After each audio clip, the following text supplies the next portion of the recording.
Do you think Alec Baldwin was intentionally shooting that person? There are the stories that we tell, and there are also the stories that we don't. So I don't know what happened on that set. You hate Titanic. But it's Leonardo DiCaprio going through different rooms while he's drowning, saying, "I will find you." Dave, are you behind that wall? Hi, sweetie. How are you? How are you? Thank you so much for having me? Are you kidding? Hey, God bless you for what you said about Israel. That's Oh. to a Jew, that's epical. Yeah. One that just... Yeah. Thank you. Yeah, well, had to be said. You know, Yeah. the motto of my old show, Politically Incorrect, was somebody's got to say it. Well, a lot of things have to be said, but a lot of them ain't But said. the lack of any attempt in the media to go into the history of the Middle East and this conflict, or any sort of perspective.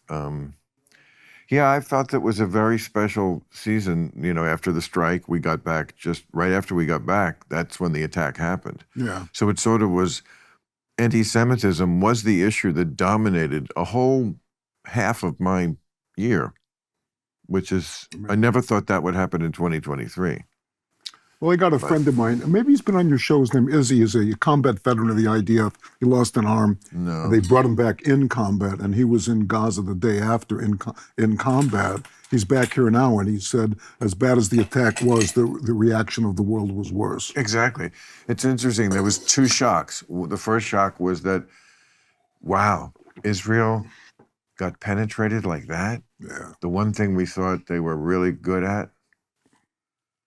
That was a shock. Yeah. And then the other shock was, yes, that you could just feel it viscerally, that it was a case of people being exultant, that there was an excuse to say fuck Jews and hate Jews, which is odd because, you know, they were the victims of it. But of course, it's easy to turn it around, and it is a complicated situation. But to use that as the jumping point, like you could see if it happened the other way, that would be the jumping point if they attacked somebody else.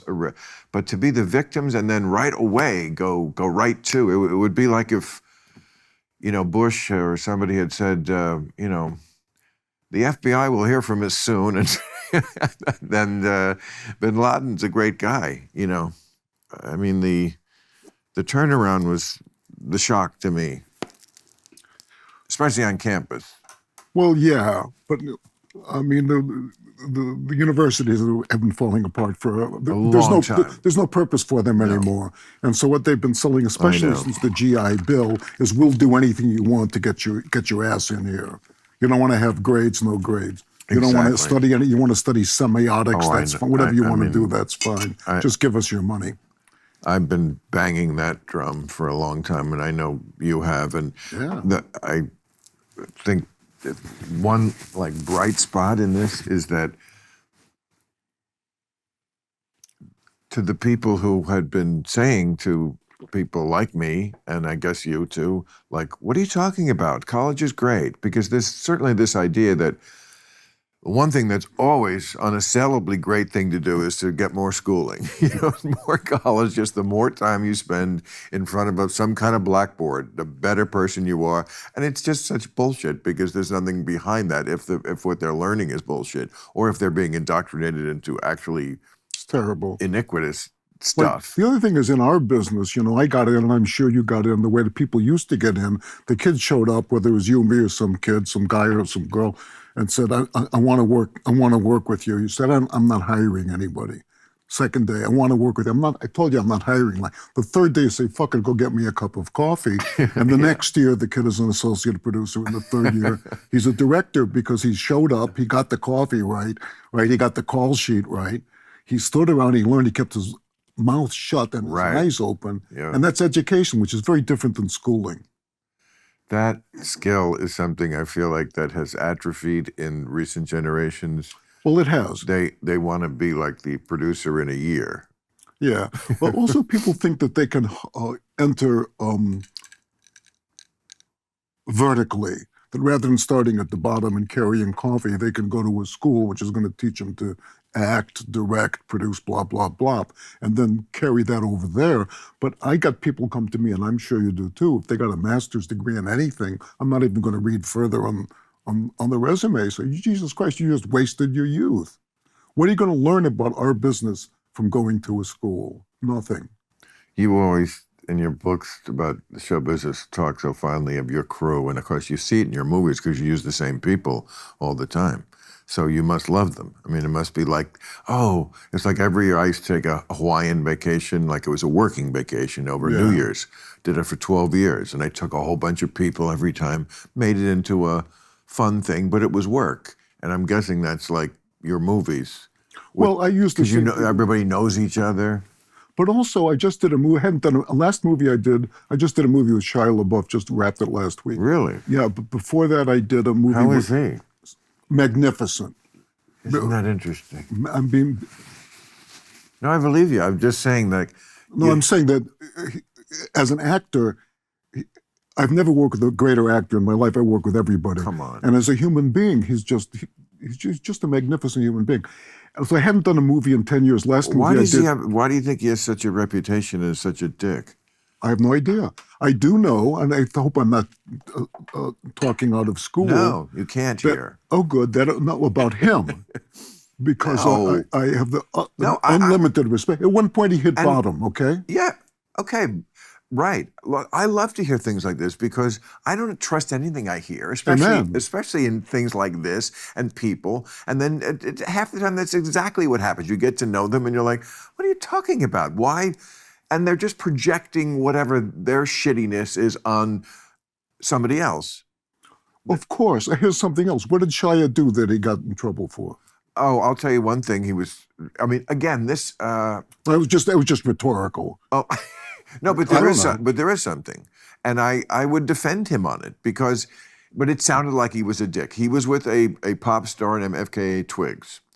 It was his girlfriend, and she was, I think, in her early 30s. She wasn't a kid, and she like Me Too'd him and talked about things like he would yell at her, and it's real dickish male behavior. Again, this is just one side of the story.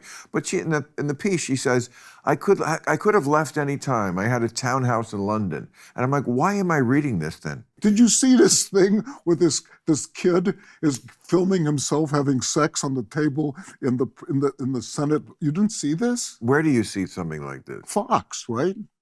Who'd ever watch anything else?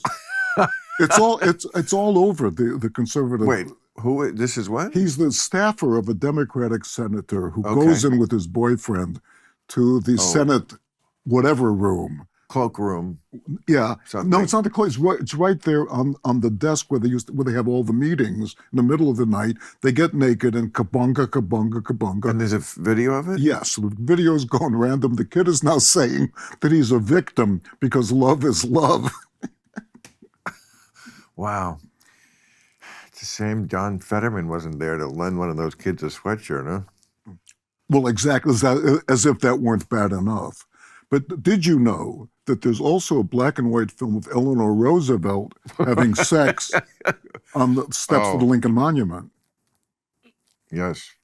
So, do we surmise that Roosevelt knew she was a lesbian when he married her and married her anyway because it's just what you did? Wasn't it his cousin or something? It was cousin, yeah. So what was it? Who knows? I mean, he was, curiously, he was a president and he was also a pussy hound. I mean, go no, right? Roosevelt. But, well, yes, but I mean, men of power like that usually are. I mean, I think Nixon was like and Reagan were not, but like a lot of them are dogs. I mean, Clinton was poor Hillary. I mean, she once said, he's a hard dog to keep on the porch. Well, but somebody, and it might have been you who said, Mr. of Clinton, that JFK had it off with Marilyn Monroe. I'm just saying. Was that you? What? Yeah, what's the joke? That Mr. Clinton, JFK had it off with Marilyn Monroe. Oh, my thing about that was I compared Clinton with JFK and the point that if you're gonna be a man of power and get laid, at least in JFK's era, he was getting the most sought after woman, which I guess is what the king should get, whereas Clinton was getting the chunky chick who brought in the mail. Yeah. But aren't you doing a JFK movie? No, I can't talk about it because my lawyer said so I can't talk about it. But if I were to talk about it, I'd turn your hair. But I think Barry Levinson is direct. I wrote this great JFK script because a guy came to me through my friend Joey Montaigne, and Joey Montaigne knew a kid in Chicago who was called Nicky Solozzi, and Nicky was part of the Giancana family. Oh. And Giancana were the guys, and they ran. Oh, sure. Well, Sam Giancana and Kennedy shared a mistress. Exactly. Isn't that the scandal? Yeah. One of his main. Yeah, that's right. Post-death scandal. That she was exchanging something, whether it was information or saliva, between these two guys, right? So anyway, these were the guys who knocked off Kennedy. So the mafia did. Yeah. Right. So that not the CIA. Well, here's the thing. Cahoots. They were all in cahoots because Kennedy and the Kennedy family, just like the Bidens, they're always a bunch of crooks, right? That's well, certainly the fortune came from a crime, bootlegging. Yeah, right. And also he was a stock thief. Joe, he was rigging the stock market, and then they made him head of the SEC. But in any case, so Kennedy's made a deal with the mafia that Joe Kennedy said, I need you to steal Illinois. I need you to go to Jimmy Hoffa. I need to steal Illinois to make him president. What do you want? They said, we want Cuba back, because they lost Cuba in 1959. Sure. Cuba belonged to the mob. That was their Las Vegas times $1 billion. Plot of Godfather 2. Exactly. So they own the whole country. Right. So the Kennedy deal was, okay, we'll give you Cuba back if you get our boy in. So they got Kennedy in. And then they half-staged this invasion of the Bay of Pigs. And it was put together by the CIA, by the mafia, which wasn't unusual because they did the same thing in World War II. The OSS, which was the precursor to the CIA, and the mafia got together at Lucky Luciano in the invasion of Sicily. Okay, so the CIA and the mafia and the Cubanos got together to stage this invasion of the Bay of Pigs in Cuba. And the idea was these guys would land on the beach, and then they would say this is a popular uprising. They would call to America for help, and America would send in air power. Okay, yes. So good. They put the whole thing together. They staged the invasion. They call in help. And Bobby Kennedy says to Jack, you don't really want to do that. So they all either died on the beach or died in prison. So the CIA was very mad.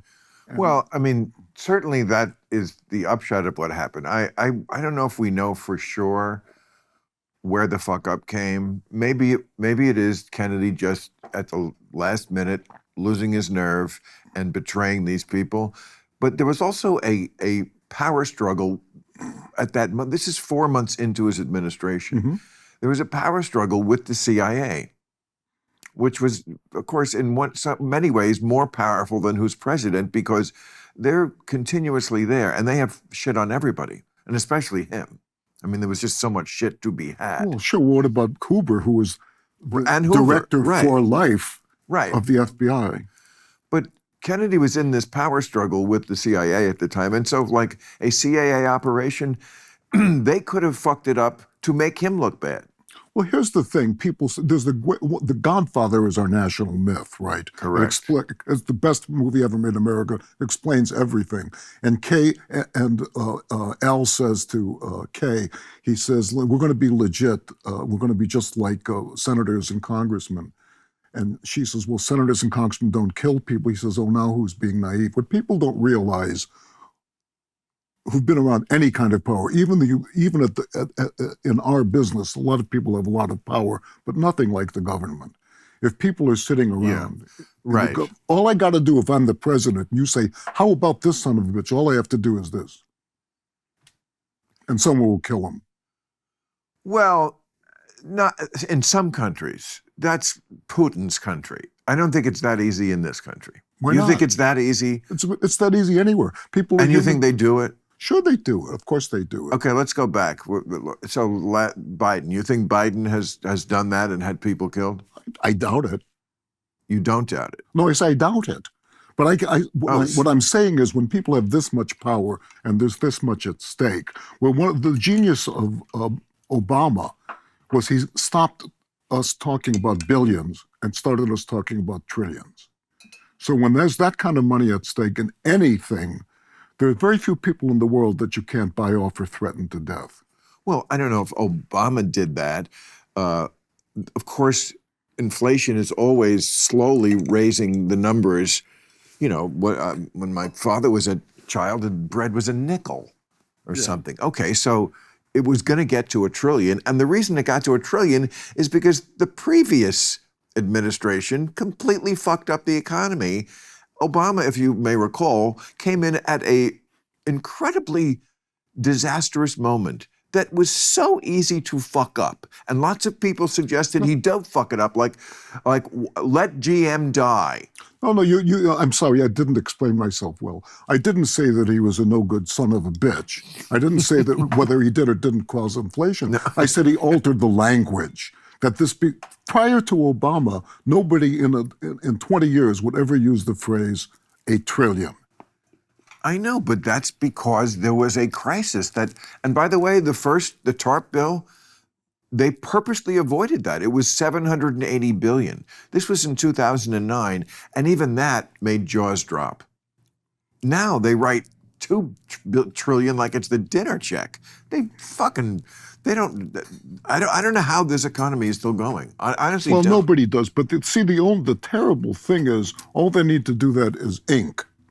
I know, but the way it just, I've been hearing people say the sky is going to fall because of this since Ross Perot. Remember Ross Perot made his whole fucking raison d'etre about the debt, and the debt was like $2 trillion or something. And here it is, and it's 10 times that much, and the sky never falls. But I guess we don't know the future, but either the sky is going to fall because of this, or then fuck it. Well, I mean, look at the sky is always falling over something or other. It's you get to be my age, very old indeed, and you look back and say, wait a second, everything was always at variance with everything else. One generation lived through the Depression, they lived through World War II, they lived through Korea, they lived through Vietnam, they lived through segregation, they lived through racism and lynching. Depending on where you're standing, human nature is a series of people falling down on a job. Right. Yes. But I mean, speaking of living, I can't believe when I heard how old you are, because you look like you're in your 50s. No, I'm 76, but I sold my soul to the devil. What did you do? I sold my soul to the devil. Well, yeah, that makes sense. But you know what it was? I once wrote for television. You did? Yeah, I did. Television. Oh, yeah, you wrote The Unit. Television. The Unit, and I wrote Hill Street Blues. Wow. And I wrote The Shield. You wrote everything. I'm telling you, and you don't seem to slow down one bit at 76, because you just are a machine. I mean, books, plays, movies, TV, you just never... Well, it's because of golf, right? People said to me all through my life, why don't you take up golf, right? And I said to them, listen, I feel about golf the same way I feel about homosexuality, right? There's nothing wrong with it. It just doesn't appeal to me. Right. I couldn't agree more. I mean, fucking golf. No, I know. And I know lots of people who swear by it. And, I think it's like anything else. If you're good at something, you want to do it. I didn't want to, and I didn't really give myself a chance. I guess I played when I was a young teenager for a little bit, but it just seemed like a lot of, effort to get to the next opportunity. It's like skiing's the worst for that. Like a half hour to climb back or get back up. That's terrible. But I developed this thing. I was trying to sell it to the golf companies as a way to make golf more. They didn't buy it, but I still retain the rights, but they aren't going to do it. So can I tell you what it was to make golf more accessible? Make the fucking hole bigger. They did that in baseball last year. Did they? They made the bases bigger. They did? Yes. Whoa. You didn't know that? No. You don't want baseball? Oh, yeah. Well, I got my heart broken in 1969 by the Cubs right? When they gave five I away. remember that year that the Mets won, my team. 5 in a row. 5 in a row. They gave it away. So I couldn't watch again until when the Cubs won. And I must admit, like a lot of old-style Chicagoans, I was a little bit upset that the curse was no longer operative. Was that Ernie Banks and Ron Santo? Oh, yeah. That was that team? Yeah. And Billy Williams? Yeah. And Ferguson Jenkins? Oh, yeah, it was a great thing. And I was working right around the corner from that time, right around the corner from Wrigley Field, but they broke my heart. Club Random is brought to you by the Stash Monkey. Stash Monkey is a patented, airtight, and odor-resistant box that's practically the Fort Knox of your personal belongings. We're talking prescription medications, recreational goodies, and anything else you'd rather keep away from prying eyes and curious noses. The dual smell-proof, high-grade silicone seal lid includes a resettable combination lock to secure your items, allowing you to take it with you anywhere. Stash Monkey keeps your items fresh, neutral, and moisture-free because it's water-resistant. Stash Monkey's crafted of the highest quality materials designed to withstand daily use, making it a reliable storage companion for years to come. It's also easy to clean and it's dishwasher safe. Save up to 30% off Stash Monkey with this exclusive offer. Go to StashMonkey.com and use the code MONKEY. That's StashMonkey.com or text the word MONKEY to 511-511 to save up to 30% off your order, plus receive free shipping. Remember to text MONKEY to 511-511 today. Terms, conditions, message, and data rates may apply. Club Random is brought to you by the audio marketing gurus at Radioactive Media. Now it's time to give your business the edge by embracing new mediums to drive up sales and acquire customers by partnering with shows like mine. You can enjoy lower CPMs, elevating your brand in a space away from your competition. Generate up to 9 times more leads by combining the power of audio and video channels with text messaging and generate an ROI that puts your old ROI to shame.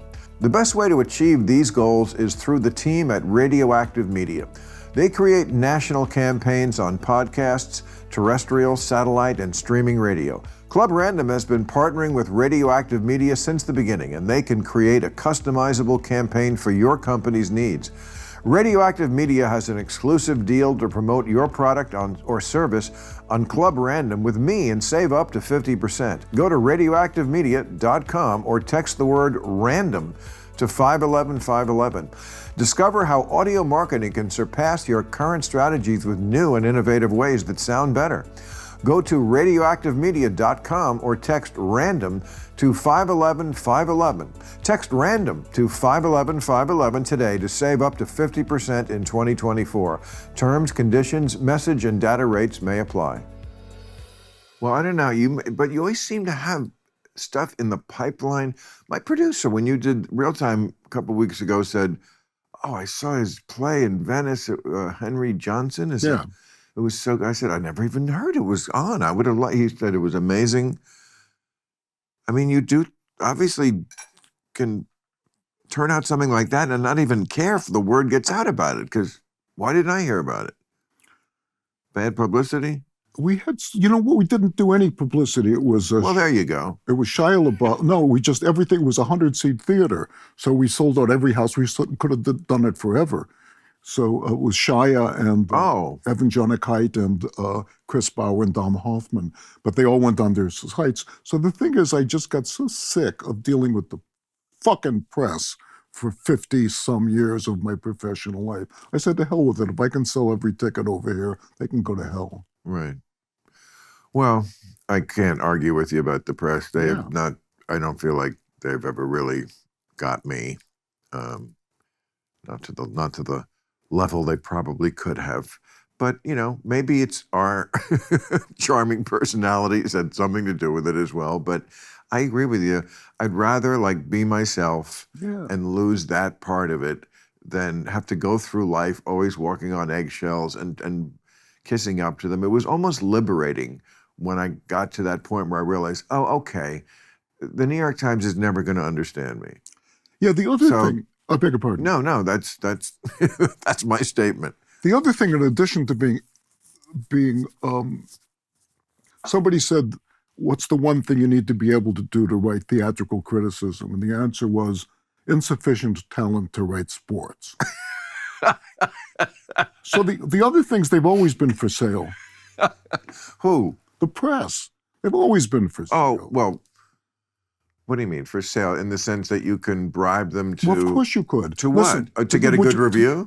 Of course you could. To do whatever you want. The more, I mean, they're a business, right? Back in the days when people read newspapers, the more money you spent on advertising. I don't think that's true. Well, I don't, what? I know it's true. Because when I was working in New York with Joe Papp, who was a great producer, and he really revolutionized. What he did was he co-opted the press. Clive Barnes was the critic of the New York Times. And you think you could bribe Clive Barnes? I know you could, but I don't think they gave him money. Really?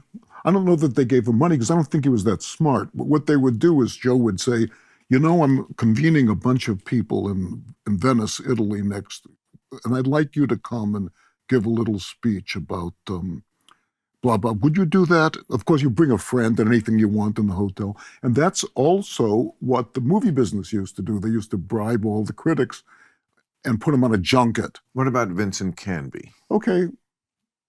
What, okay? Yes, he could be bribed? No, I don't think so. Listen, you don't have to bribe everybody, but it's a good idea. Right.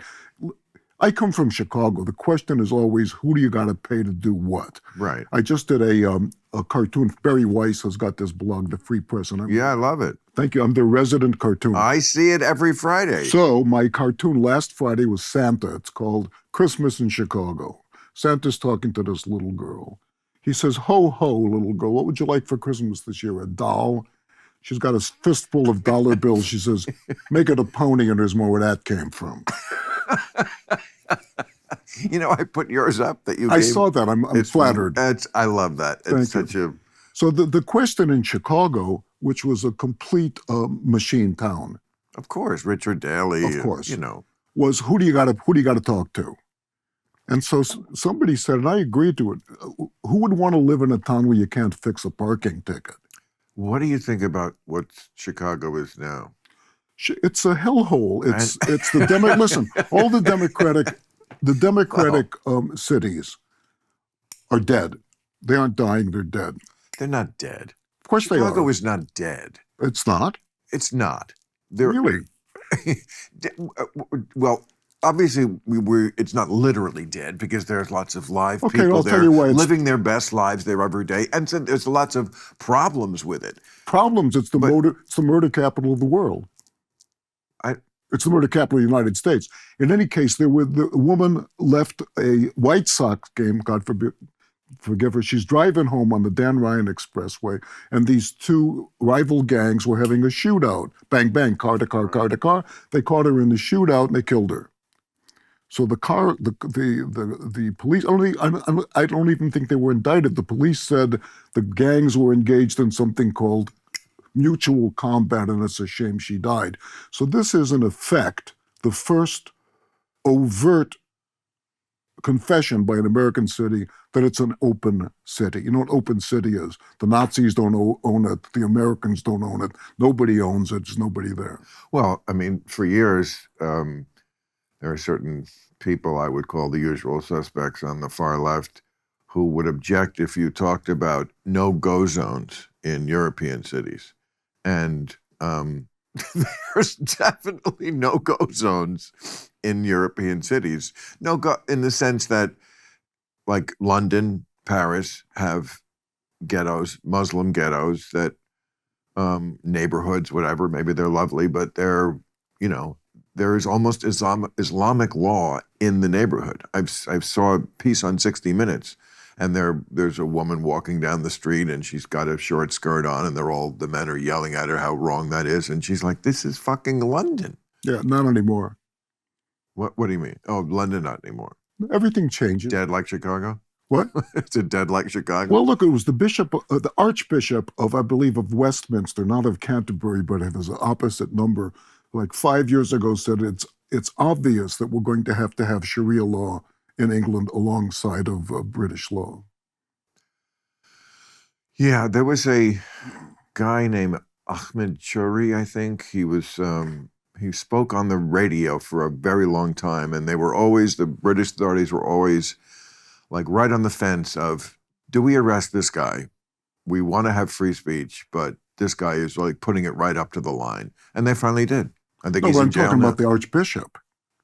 Check it out. You people check it out. Check out The Archbishop of whatever the other guy is. He was up there with Canterbury? Not Canterbury, the other guy. They have two of them, right? Okay. He said that it's obvious that we're going to have Sharia law outside. No, I'm saying this guy, Ahmed Shuri, I think that's the name.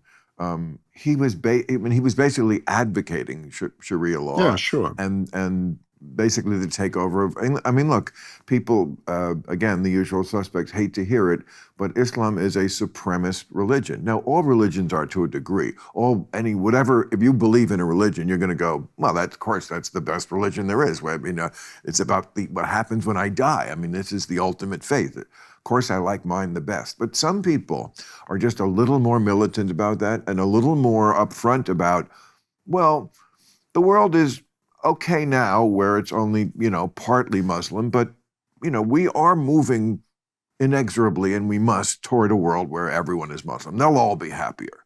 Now, again, Christians kind of believe this too. You certainly see a lot of Christians at Christ Camp and those kind of places who would say that. We have the truth. They think they have the truth. But the Muslims are just a little more serious about. Yeah, especially coming out of Iran. They want to have a global caliphate. I get it. But something occurred to me on the way over here. I say, what is bad enough for these young savages who go and they rape women to death and then set fire to babies? And I figured it out. You know what it is? As martyrs, when they die, they go to heaven and they have 70 virgins, okay? So, and I know, back in the days when we were teenagers, to get the panties off of even one virgin, it's going to take you all night. Get the panties off of 70 fucking virgins, you're going to be months at it. I think back at like that moment where I actually did get the panties off the first. I know, it's one of the most amazing things in a guy's life. And one of the most loserish. I mean, of course you're terrible at it. You don't know what you're doing. I mean, this is before they had invented shaving the pubic hair. So it was just a big bush. We never got like sex education in my school. So you're fumbling. It's like, I know it's around here somewhere. And, exactly. I don't think I'd ever been introduced at the time to the clitoris as a part of the female. It wasn't that I couldn't find it. I didn't know I was supposed to. No, I thought it was a building in Greece. Yeah, I just that does not bring back good memories. Like, I know that when that's supposed to be the sunum bonum of heaven, like I'm with a bunch of virgins. Every time I think that, I just laugh because, again, I had just not a good experience with. I mean, who has a good experience losing their virginity? Well, the other thing is when you're a kid and it takes you forever to get the little girl's panties off with her consent. It's now fucking noon, and you don't even want to get laid. All you want to do is take a nap. Where did the years go? I mean, I feel like I was just watching Glenn Ross for the first time. Like, I mean, I think that's where was Alec Baldwin. Did he do stuff before that, or was he?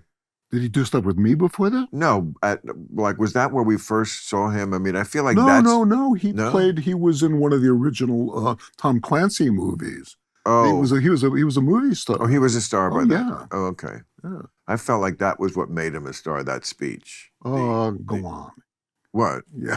I kind of. I thought. I mean, first of all, I'm talking about the Sure. Coffee is for closers, Yeah. which has become like an iconic line. Do you ever know when you're writing it if you think it has a chance to become like a thing? I just saw Network again, Patty Chayefsky's Network, which is sure. Brilliant. I knew Patty, by the way. He's a great guy, and that's a terrific movie. And the only thing I was ever envious of other writers, other than their money, was the fact that he wrote a phrase that became part of the American language, which is, "I'm mad as hell, and I'm just not going to take it anymore." Right. But then I did Wag the Dog, and that became part of the language. Yes, right. So there. That's actually in the dictionary, I would have. Is it? Don't you? Well, I think it is because it's a concept. It's absolute. I'm sure it's probably in the dictionary. Yes, to wag the dog is to, they'll define it. Yeah, that's a big. But What's the one you did with Alec Baldwin? It's like a frothy. I loved it. It's like a Oh, State in Maine, right? yes, State in Maine. State in Maine, he So plays. great. The concept is so great that to get it to the two Americas, the movie company is shooting in a small town. So you mix it's great. Well, the thing is, the movie company goes on location. And he's the movie star. He's the movie star, and the reason they lost their location is he's a pedophile. He's in the thing with Julia Stiles. She's a young underage girl. He's the movie star. Oh, he's the one. Yeah, she's the girl that. And he's drunk, and the car goes out of control. Right. It goes upside down, and he gets out of the car, and he looks around, and he says, "Wow." So we're shooting. I said, "Wait." I said, "Let's do this." Gets in the car, blah blah blah. Car, get out of the car, look around, and say, "Well, that happened." So he gets hysterical, laughing, jumping up and down. That's kind of become a catchphrase too. Oh, well, that happened. That was like the first time? You bet. Oh, I think I saw that and thought it was making fun of the fact that it was like a cliche. No, it became the cliche from that. Oh, yeah, isn't you it? bet it was. And so in my book, I said that I always wanted, when I've died, people to say, "We will not see his like again. We'll never see his like again." But then I thought that's insufficient. I want them to say what they said after they burned Joan of Arc, which is, "We have just killed a saint." So that's what I want them to. The soldier who put the match on Joan of Arc. Don't you think it's ridiculous that they went after Alec Baldwin for just an accident? Or am I just naive about sets? But like, I just never thought it was like, one question. Do you think Alec Baldwin was intentionally shooting that person? If the answer is no, why all the bullshit? Well, here's the thing. Then it's an accident. I just finished shooting the movie. I love being on the set with the crew and the cast. It's such fun. It absolutely makes up for having to deal with the son of a bitches in the studios and the producers, right? who couldn't find their ass with two hands and a guard dog. But being on the set is just such fun. And one of the things is you're a family there. You're all engaged in the same thing, and nobody knows what happens on a set who wasn't there. They just don't know. So anything you hear about someone say, "Oh, this, that," I would doubt it, because the people who know don't tell, and the people who tell don't know. Also, we tend to protect each other, right? Right. And the other thing is, I don't know if you had this experience, but I have. I directed a lot of movies and so forth. There are the stories that we tell, and there are also the stories that we don't tell. So I don't know what happened on that set. Oh, I see. Yeah, because, I said this to you like a half hour ago. You looked at me like I had two heads. This is exactly what I'm talking about. I said, you probably love working with the same people, and it's this caravan sort of mentality. We're on we're going out again on the caravan, and But here's the thing. It's almost like I've never been in a band. I was thinking, what a great feeling that I'll never know. The feeling of like you're with 5 other guys or women, whatever, but you're playing instruments and it's working together, and it's the best, right? But here's the thing. I just directed this movie, and aside from the cast who I know, I didn't know anybody on the crew. I knew the department heads, but I didn't know anybody. And it was no different than making a movie 50 years ago. It was the same ethos on the set that they grew up sharing. Right. So that it's like, if people in the military. Man, your knowledge of like movies is just encyclopedic. Like, where do you see so many movies you cite in your book from like the 30s and the 40s? They don't show those movies anymore. Like when I was a kid, that's what would be on the 4:30 movie.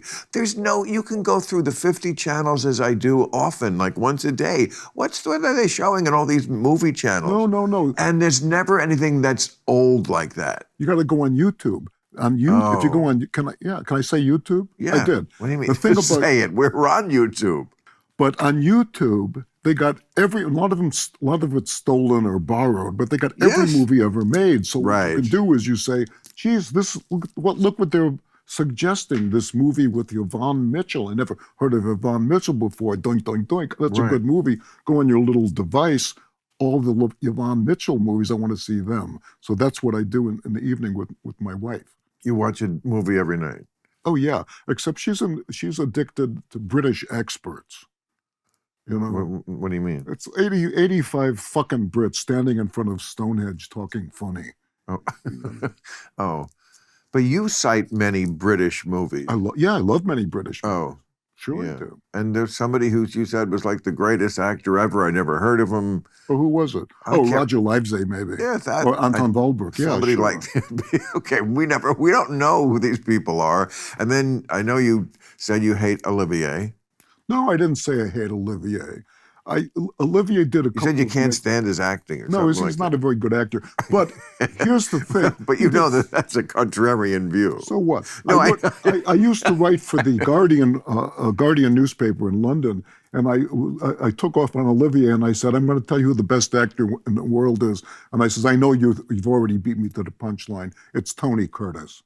They said, Tony Curtis, yeah. how can you? I love Tony Curtis. It's a spectacular Awesome, actor. yes. If you look at Some Like It Hot is the best amazing. comic performance. The Boston Strangler is the best macabre performance. The Sweet Smell of Success. He's a spectacular actor. But Olivier did two things. One of them is he revitalized the theater on stage. He was a great stage director. But the other thing he did was he did a couple of magnificent performances in the movies. One of them is as Hurstwood in Sister Carrie, and the other one is as Archie Rice in The Entertainer. And the other one is great. But he also starred in and directed Henry V, which is superb, and started and directed Hamlet by William Shakespeare, who was, of course, a Jew. William Shakespeare? Oh, you knew that. I did not. Melville Sperstein? Wait, you're kidding? No, and what's the evidence?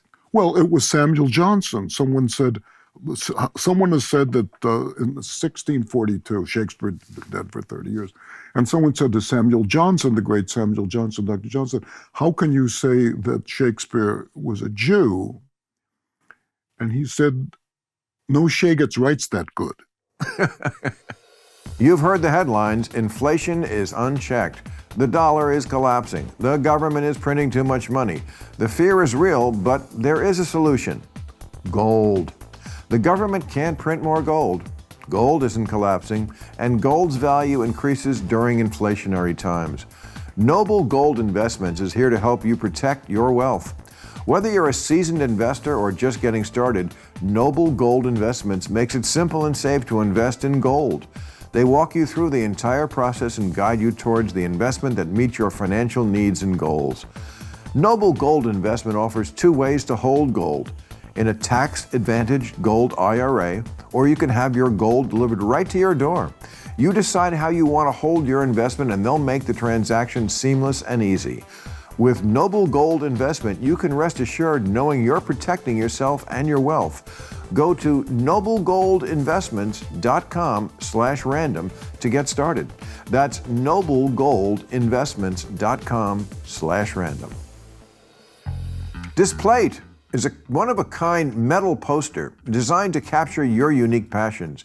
Displate created a 21st century canvas that's sturdy, magnet-mounted, and durable enough to withstand a lifetime of intense staring. But staring is only half the fun. You can customize, collect, and rearrange them at will. Displate has both branded and artistic artwork. They have over 1 million designs available for everyone, including official designs from brands like Star Wars, Marvel, DC Comics, Warner Brothers, and plenty of games and movies like The Amazing Spider-Man. Each product is a high-quality design printed on metal and hand-signed by their master of production. Displate created a unique, easy, safe magnet mounting system that only takes 20 seconds. No need to drill your walls. All you need to do is wipe your wall with a cleaning wipe, stick a protective leaf, place a magnet, and put the Displate on your wall. It's that easy. Displate delivers its products worldwide in only 4 to 5 business days. It's a perfect alternative for standard paper posters that often get damaged. They're also eco-friendly. For every design sold, they're planting one tree. Use the link in the description below. The discount will be applied automatically at the checkout, or use code RANDOM at the checkout to get 22% off for 1 to 2 Displates or 33% off for 3 or more displays. Did you see Barbie? I didn't see Barbie. No. Do you want to know what I said about Barbie? Hit it. Okay. I went to see it in the theater. Okay. There was such fuss, and it was off with the strike. And I wanted to like it, and I didn't hate it. It was amusing, visually very, very entertaining. But the premise of the movie is that we live in a patriarchy. Mm-hmm. And in the movie, Barbie barges into the Mattel headquarters, her makers, and the board of directors is 12 men because we live in a patriarchy. But I got home and I was like, well, there's actually a Mattel company. You can actually look up what their board of directors is. Yeah, it's the woman who's been the head of Mattel for 60 years. I'm not sure. I think the CEO is a man right now, but the board was like 6 and 6. No, but before that, the woman who was the head of the company. Maybe. And anyway, and then I looked up like what are the figures on women on boards. Well, in the last year, like 2021, they had stats for it was like 45% of new board members were women. So to base a movie on the idea that we're living in a patriarchy when by the very company that you're depicting in the film, you're lying about it. You're projecting this, depicting rather this company as a board of 12 men, and that's not the world we're living in anymore. So Well, you're making also- a kind of a lie of a movie. Also, she's out of drawing, Barbie. Don't get me wrong. I love Barbie. I never had, my sister had Barbies. I played with them, okay. But Really? You played with dolls? kidding? Why? Well, because I wanted to be more ecumenical in my approach to childhood. As a child, you do this? I think so. I like Barbie. You know why? I like putting on her shoes. Can I say that? You absolutely can say anything here. It's a safe space. Oh, good. But her legs were out of drawing. If you look at it, the proportion of her legs, they're 33% too long, her legs. She was tall, yeah. No, but wasn't that she was tall? She was just out of drawing. Well, I mean, she also had like an 18-inch waist and a 38-inch bust. This was the complaint women had about Barbie for decades, that she was creating a unrealistic goal for women to need to feel they had to attain, and that you could never. And of course you can't, because it's a fucking doll. Yeah, of course you can't have an 18-inch waist. Also, we had dolls of all of the cowboy heroes and their horses, and I loved them too. I still have my G.I. Joe.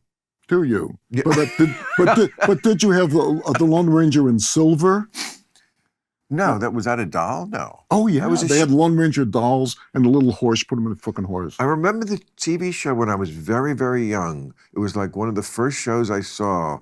Hi-Yo Silver, right? Hi-Yo Silver away, yeah. Right. And my father, who was in radio, he had performed. What is this called? Who does it? Lone Ranger. Lone Ranger Yeah. in radio, like in the 30s or the 40s, something like that. Yeah. Mm-hmm. The radio days, I feel, very brief. They went because TV came in like by 50, right? People had TVs. 48, 50, yeah. Okay. So, and the radio didn't come until the 20s. That's right. So right. Okay. So it really had like a short reign, like when we were just hearing. Yeah. And now with like this, what we're doing, like most people will not see this. Podcasting is it's almost like old radio. Really? Oh, that's great. But the thing about radio is you could do it in the car, and you could also like do your nails while you're do the crossword puzzle. I think Marshall McLuhan would have said it was either a hot or a cold medium. No one knew what the fuck he was talking about. No, we do know that. But we know what he meant by cold medium television. In other words, like movie stars, they very often walk down the street, and I mean, some of them are, of course, very identifiable, but some of them are like hid behind their characters and so forth, and people just don't stop them, or they just see them as something sort of remote. Whereas TV, it's in your living room. It's like at the end of your bed, like you're watching it between your toes, and people think they know you. But wait a second, but there aren't any movies anymore. Do people still go to the movie theaters? I saw Barbie there. Yeah, it's kind of coming back, but yeah, I mean, look, I'm as bad as anybody. Like I saw Oppenheimer, but I saw it in bed because I'm. I saw the first 8 years of it. Did you really see it? I saw 10 minutes of it. You didn't like it? Here's the thing. Here's ancient movie. You know, I don't want to piss on somebody's career, but they could probably buy and sell me 12 times over. They're welcome to. But ancient movie wisdom is, how do you make any movie better? Do you know? Cut the first 10 minutes. Exactly I read so. that in your book. Sure, cut the first 10 minutes. Every movie that I see and my wife sees, and a lot of people see, they say, wait a second, why don't you start the movie there? Right? See, but I mean, we talked about this on Real Time a few weeks ago. Your thing also about like movies almost don't need dialogue.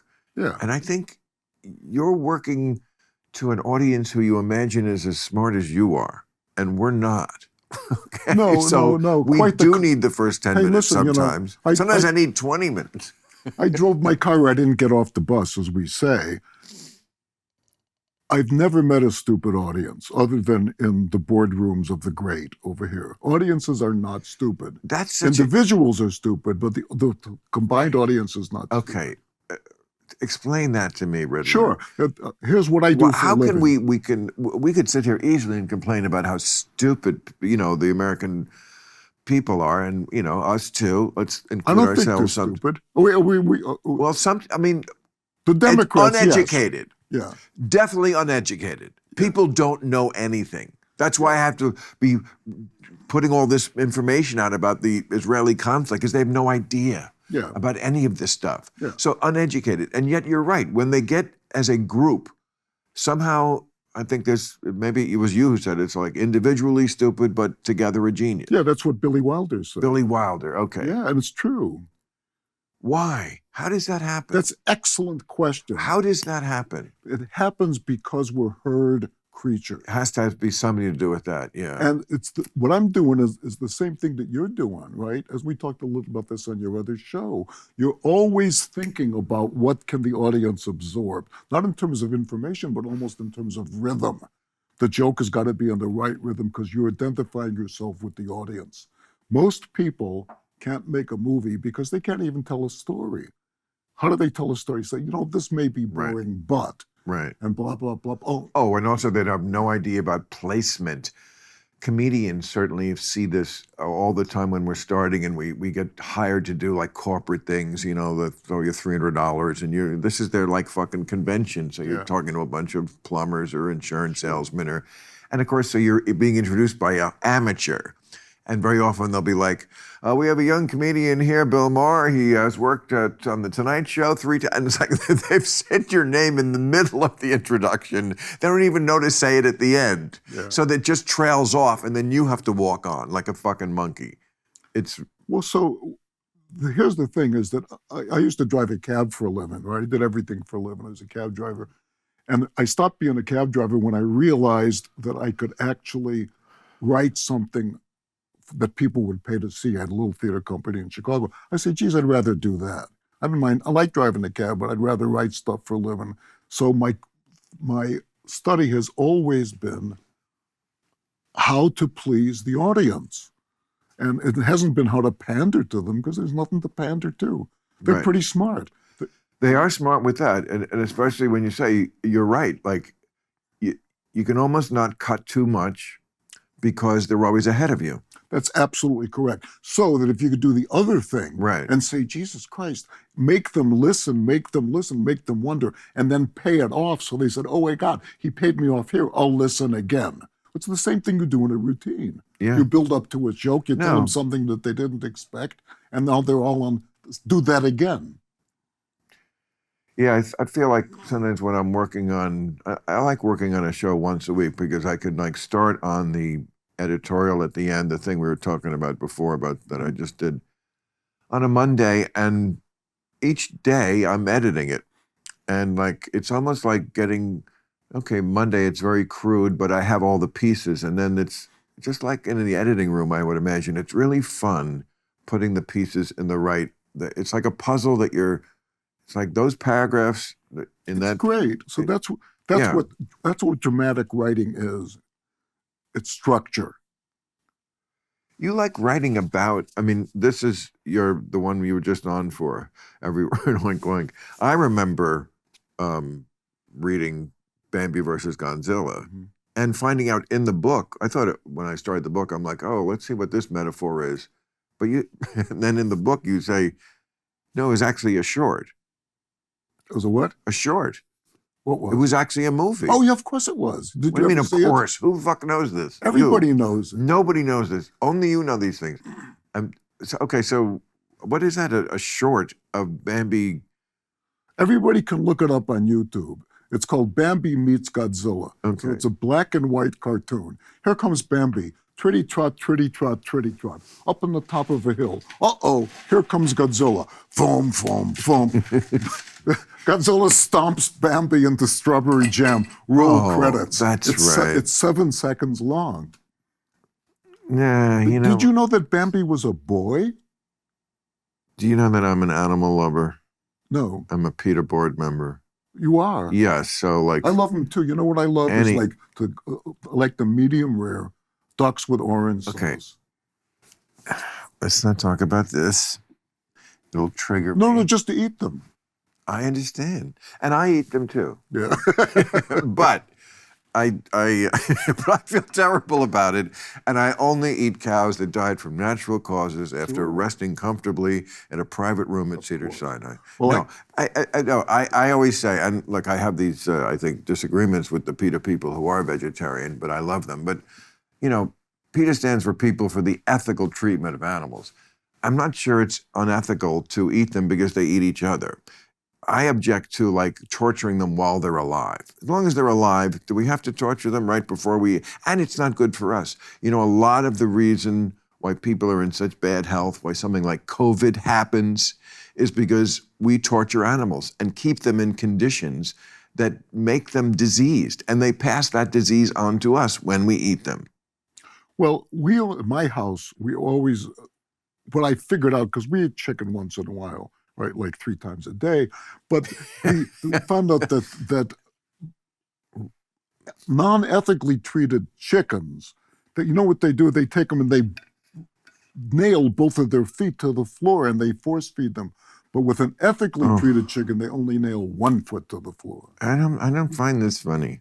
I really don't. I can't. This is like I don't think it's funny to torture animals. Okay. How can you be so heartless? I love animals. We got 2 huge poodles, and we have a step poodle. They're over at our house all the time. Okay, but you have to love the ones that aren't cute either.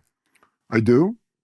You do? No, I love all dogs. Cats, of course. Okay, but that's the one. You've picked out the one super cute category. Dogs? Yes. No, but cats are, of course, the souls of the evil undead. But I love dogs. I'm crazy about I don't dogs. like cats either. No. Do you have kids still at home?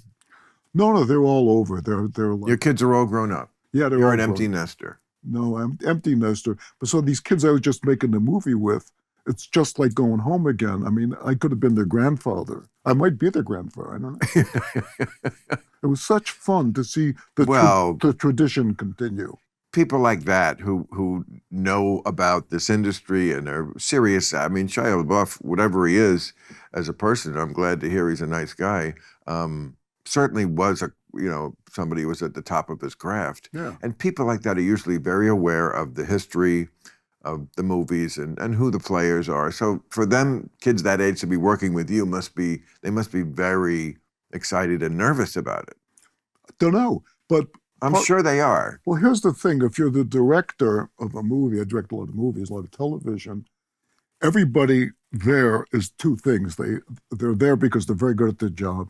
They're there and because they want to please. And a lot of them have been abused by an unfortunate attitude on the set, by directors who don't know what the fuck they're doing. Right. And directors who don't know what the fuck they're doing, or producers, none of whom know what the fuck they're doing. If they get on the set, they can cause an atmosphere of anxiety, right? So one of the things that I or any good director has to do is calm everybody down. So everybody knows their job, right? You made a mistake, big deal, we'll fix it. We got all the time in the world. And to let everybody know that you understand what they're doing and value them for it. Because you do. Because there's only one person on the set doesn't have to know a fucking thing. That's the director. Because everybody else knows their job. So if director actually knows enough to say, thank you, everyone's going to be happy. And then they lose their anxiety. It takes a while, but they lose their anxiety. But a director has to, are you kidding? Doesn't the director, isn't the movie essentially the work of the director? So well, yes and he no. has to know more than anybody has to know what the fuck he's doing. Yes and no, but most movies are a crock of shit because the director has no idea what he's doing. Also, well, you and I have some very different view. I'm trying to remember some of the things, some of the movies you shit on or said were great that I was like, wow, I love Dave, but like, Titanic. Yeah. You hate Titanic. It's loathsome. It's great. It's fucking great. Okay, well, go and see A Night to Did you Remember. watch it all the way through? I think I might have. But it's Leonardo DiCaprio going through different rooms while he's drowning, saying, "I will find you." Okay, I get it. But the original Titanic movie is called A Night to Remember. I know exactly. That's a great movie. I bet you it's not as good, but for you, I will watch it. So what we're talking about something else. But why? Yeah, in television, because I direct a lot of television, they always say, "What does the director do in television?" A director is the guy who brings the script downstairs. No, it's not.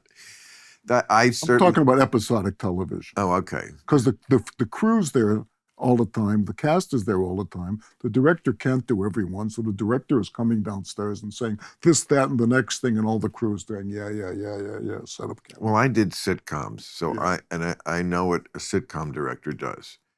He tells you when you are standing in a scene where mostly other people are talking to have an activity. Yeah. Okay, so big deal. Listen, some directors really know. Here's the thing. Some directors are really good at what they're doing, which is directing a film. Some directors come to that bringing one specific skill. For example, they're good with the camera, or they're good writing dialogue, or they're good directing actors, or they're good planning out a scene. But no director knows everything on the set, because the other people on the set, the costumer, the makeup person, the continuity person, the DP, spend their lives doing that one thing. So the director's first job is to make sure that everyone is on the same page, they have the same vision, and then let them do it. See, it's so hard for me to relate because you're describing it's like the ultimate collaborative experience. Yeah. And stand-up comedy is the sort of ultimate lone wolf experience. I mean, sure. You know, like musicians, of course, there's many reasons why comedians are jealous of musicians, but what musicians are jealous of us is when we travel, and sometimes I play the same theaters as bands, like you could see they were there the night before. The whole thing is a big, mishegas, like moving amps and, dozens of people, and we just show up. No sound check. Yeah. They say, do you want to do a sound check? I've said, you have a microphone, and can you see if a guy talking to it causes problems? Because that's what I'm going to be doing. Well, here's the biggest scam in the world, right? It's not Obamacare, no. It's the sound check, right? Every fucking time you go to a sound check, they tune the thing, big fucking deal. You show up, it's got a full room. It never sounds like that. So why do the sound check? Are you talking about like where do you, like when you're doing speaking events? Not so much that as music. My wife's a musician. Okay. Sounds. I said, what the fuck? Right. Turn the thing on. Let's see if we can hear you. Well, anyway, but you were an actor, right? Weren't you? Didn't you? I said to my friend William H. Macy, I'm the first one to say I'm the worst actor in the world. He said, no, you're the second one. So I was. I started out as an actor, went to the neighborhood Playhouse School of Theater in New York, but I couldn't act. But I liked watching what the actors were doing. I was trying to figure out from a long time ago, 50 years ago, what actually was happening between the actors. And what I realized was when I started writing, that's all you got to do. Get somebody who knows how to act, give them the fucking script, let them talk to each other. That's going to be just fine. Yeah, I think there's more to it than that. You may, but as I said, I've been living off the house's money for 50 Right. years because I figured that out.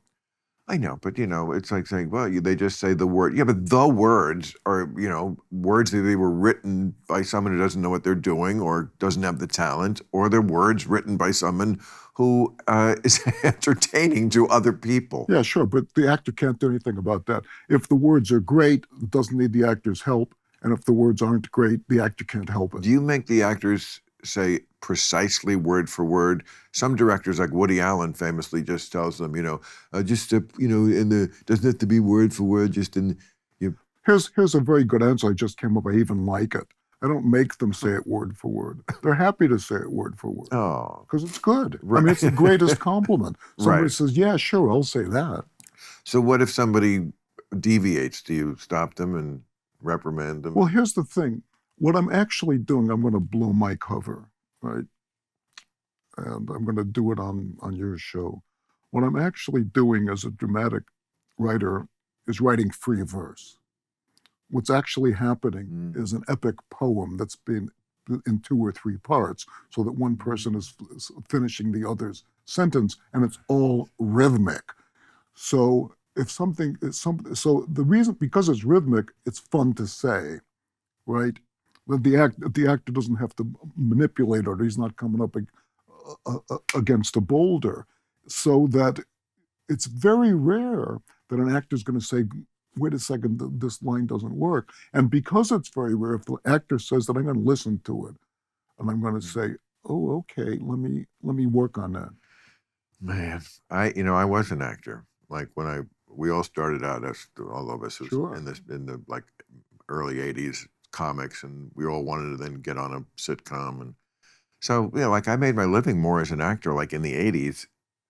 Never really got into it, but I would come back out of retirement to do something. I mean, it's not too late for us to work together. I could do great. Mamet speak. No, you think I you're can't do? on. You think I can't do this thing you do? Oh, I can do your thing. Of course you can. Here's the thing. I cast 2 guys as villain.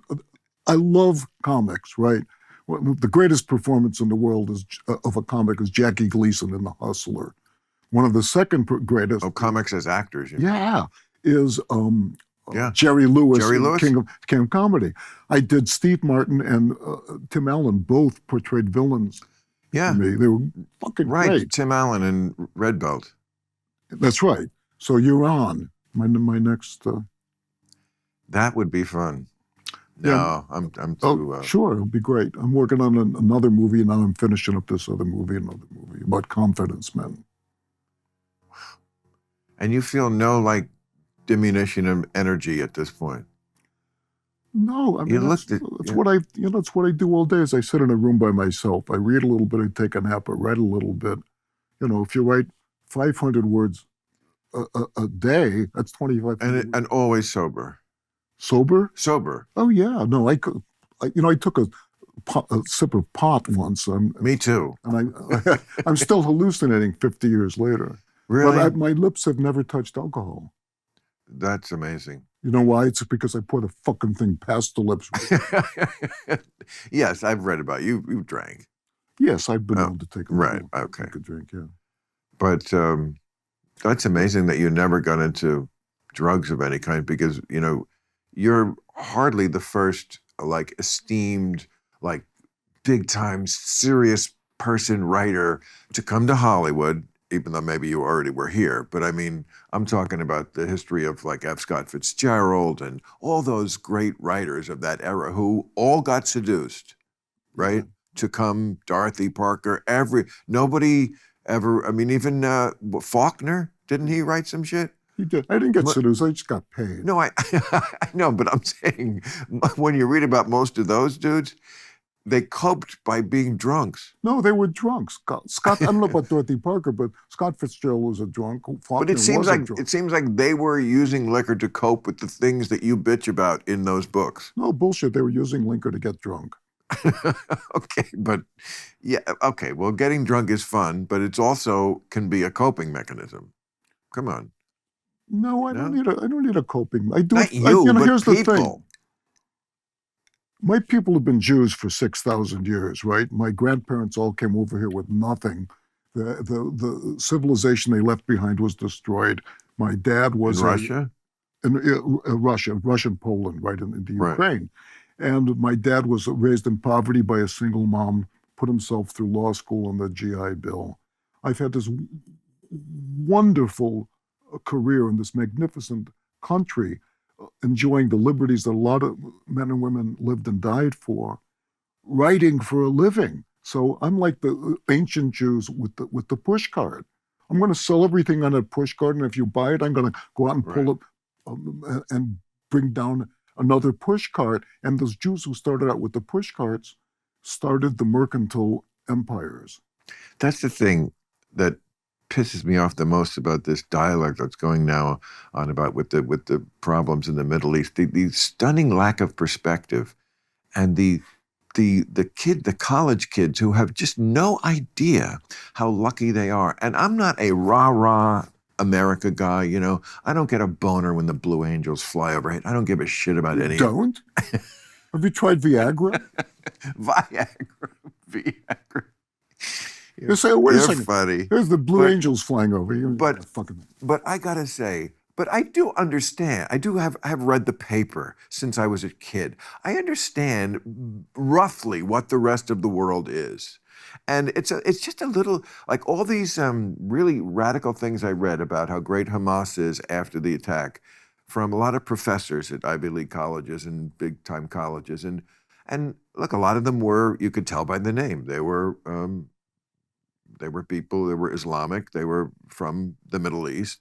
And, you know, like the guy at Cornell who said he was exhilarated by the attack. I mean, some really radical stuff. And then, you know, you read about other stuff in the article that they've said in the past. And then not only it's the Jew hating, but America hating. I mean, really, really don't like this country. And I feel like it's very cheeky to come here, like purposely, you came to a different country, your parents did. You gave up your country, so you came to this one, created by a completely different culture that you obviously want to be in, but you only shit on it about how terrible it is compared to the place that you left. You know. Well, listen, it's easy to be a victim, right? You don't need anything except a larynx. Okay, it's hard to create something. And Right. I was very, very, very fortunate in that I got out of college with no skills and no support, whatever. So I always worked for a living. I always worked weekends and summers, always worked for a living, did every job in the world. And I figured out pretty young that if I wanted to take a girl out to lunch, I better make a little bit more money than I'm making now. And then later on, if I wanted to buy a house or a car, I had to work harder and please people, which is what capitalism is about. You make money through supplying a need. I never took girls to lunch. You didn't? No. I just thought it was a dead end. It was like, you know, the only people who are going to get laid after lunch. I mean, you have to be like really like one of those Adonis guys. Oh, so it's all about sex, is that right? Of course. When I was like going out to meals with, you know, there's a certain point in my life where I was like, I will never like use dinner to try to get laid again. I will go out to dinner with anybody who I genuinely like, whether it's a romantic relationship or a friendship. But like to you know, dinner dating was how when I was like in my 30s. That's what you did, 40s probably even. Of course. You go out to dinner as your calling card. It was an interview to see if you want to fuck me. It was just no. But wait a second. Terrible. I'm going to tell you something that I'm going to say you're never too old to learn, but probably you are too old. But I just learned this, right? I've been married to this angel for 35 years, and it was the most beautiful person I ever saw. And great in your movies. Oh, it's just such a wonderful actress. Love her in State and Maine. Thank you. Just hysterically funny. And I said to her one day, you know, you're so wonderful. You're the woman of valor. You're the girl of my dreams. I'm nuts about you. I miss you in the other room. Why did you marry me? She said, I don't know. You seem like a nice enough guy. So anyway, I got a whole bunch of daughters, and we're sitting around one day and having a couple of drinks and having dinners, and we're talking about dating and taking people out to dinner, right? And I say, well, you know, to take the girl out to dinner to try to induce her to go to bed with you. Right. And they all looked at me blankly. I said, what? One of my daughters says, Dad, every girl has decided whether she's going to go to bed with you or not, before you go out to dinner, and there's nothing that's going to change your mind. Boy, And I I looked at my 3 daughters and my wife, and I said, what? They went, duh. yeah, I wish I'd known that too. Yeah. Um, I may only just be discovering this now, but again, I haven't actually done this in a long time. I mean, there's a certain point where it just becomes undignified, and it just, you just have to figure out something else. I mean, you could probably reduce all of man and womankind into like ways we need to mate, and like, how do you get there? Like cops, I'll pull you over and make you flirt with me As a because fireman. you're scared of me. That's how I do it. And like, producers, I come out in a bathrobe and masturbate into the plant. That's how I do it. Whatever it is, everybody's got a way. And it also changes through your life. I mean, you've been married a long time, so, Yeah. this is probably I told you I did a play about Harvey Weinstein, right? Did I tell you this? Harvey Weinstein, but specifically him? Or Well, just yes. a Roman Clay? Yes, exactly. It's a Roman Clay. It was John Malkovich playing a Harvey Weinstein-like character. It was a play called Bitter Wheat, and we did it in the West End. It was, gosh, that was fun. Was it before he was busted? Yes. But did it portray him as... Well, we didn't call him Harvey Weinstein. No, but did it portray him as a rapist? Oh, yeah. You say it like it was not even up to discussion.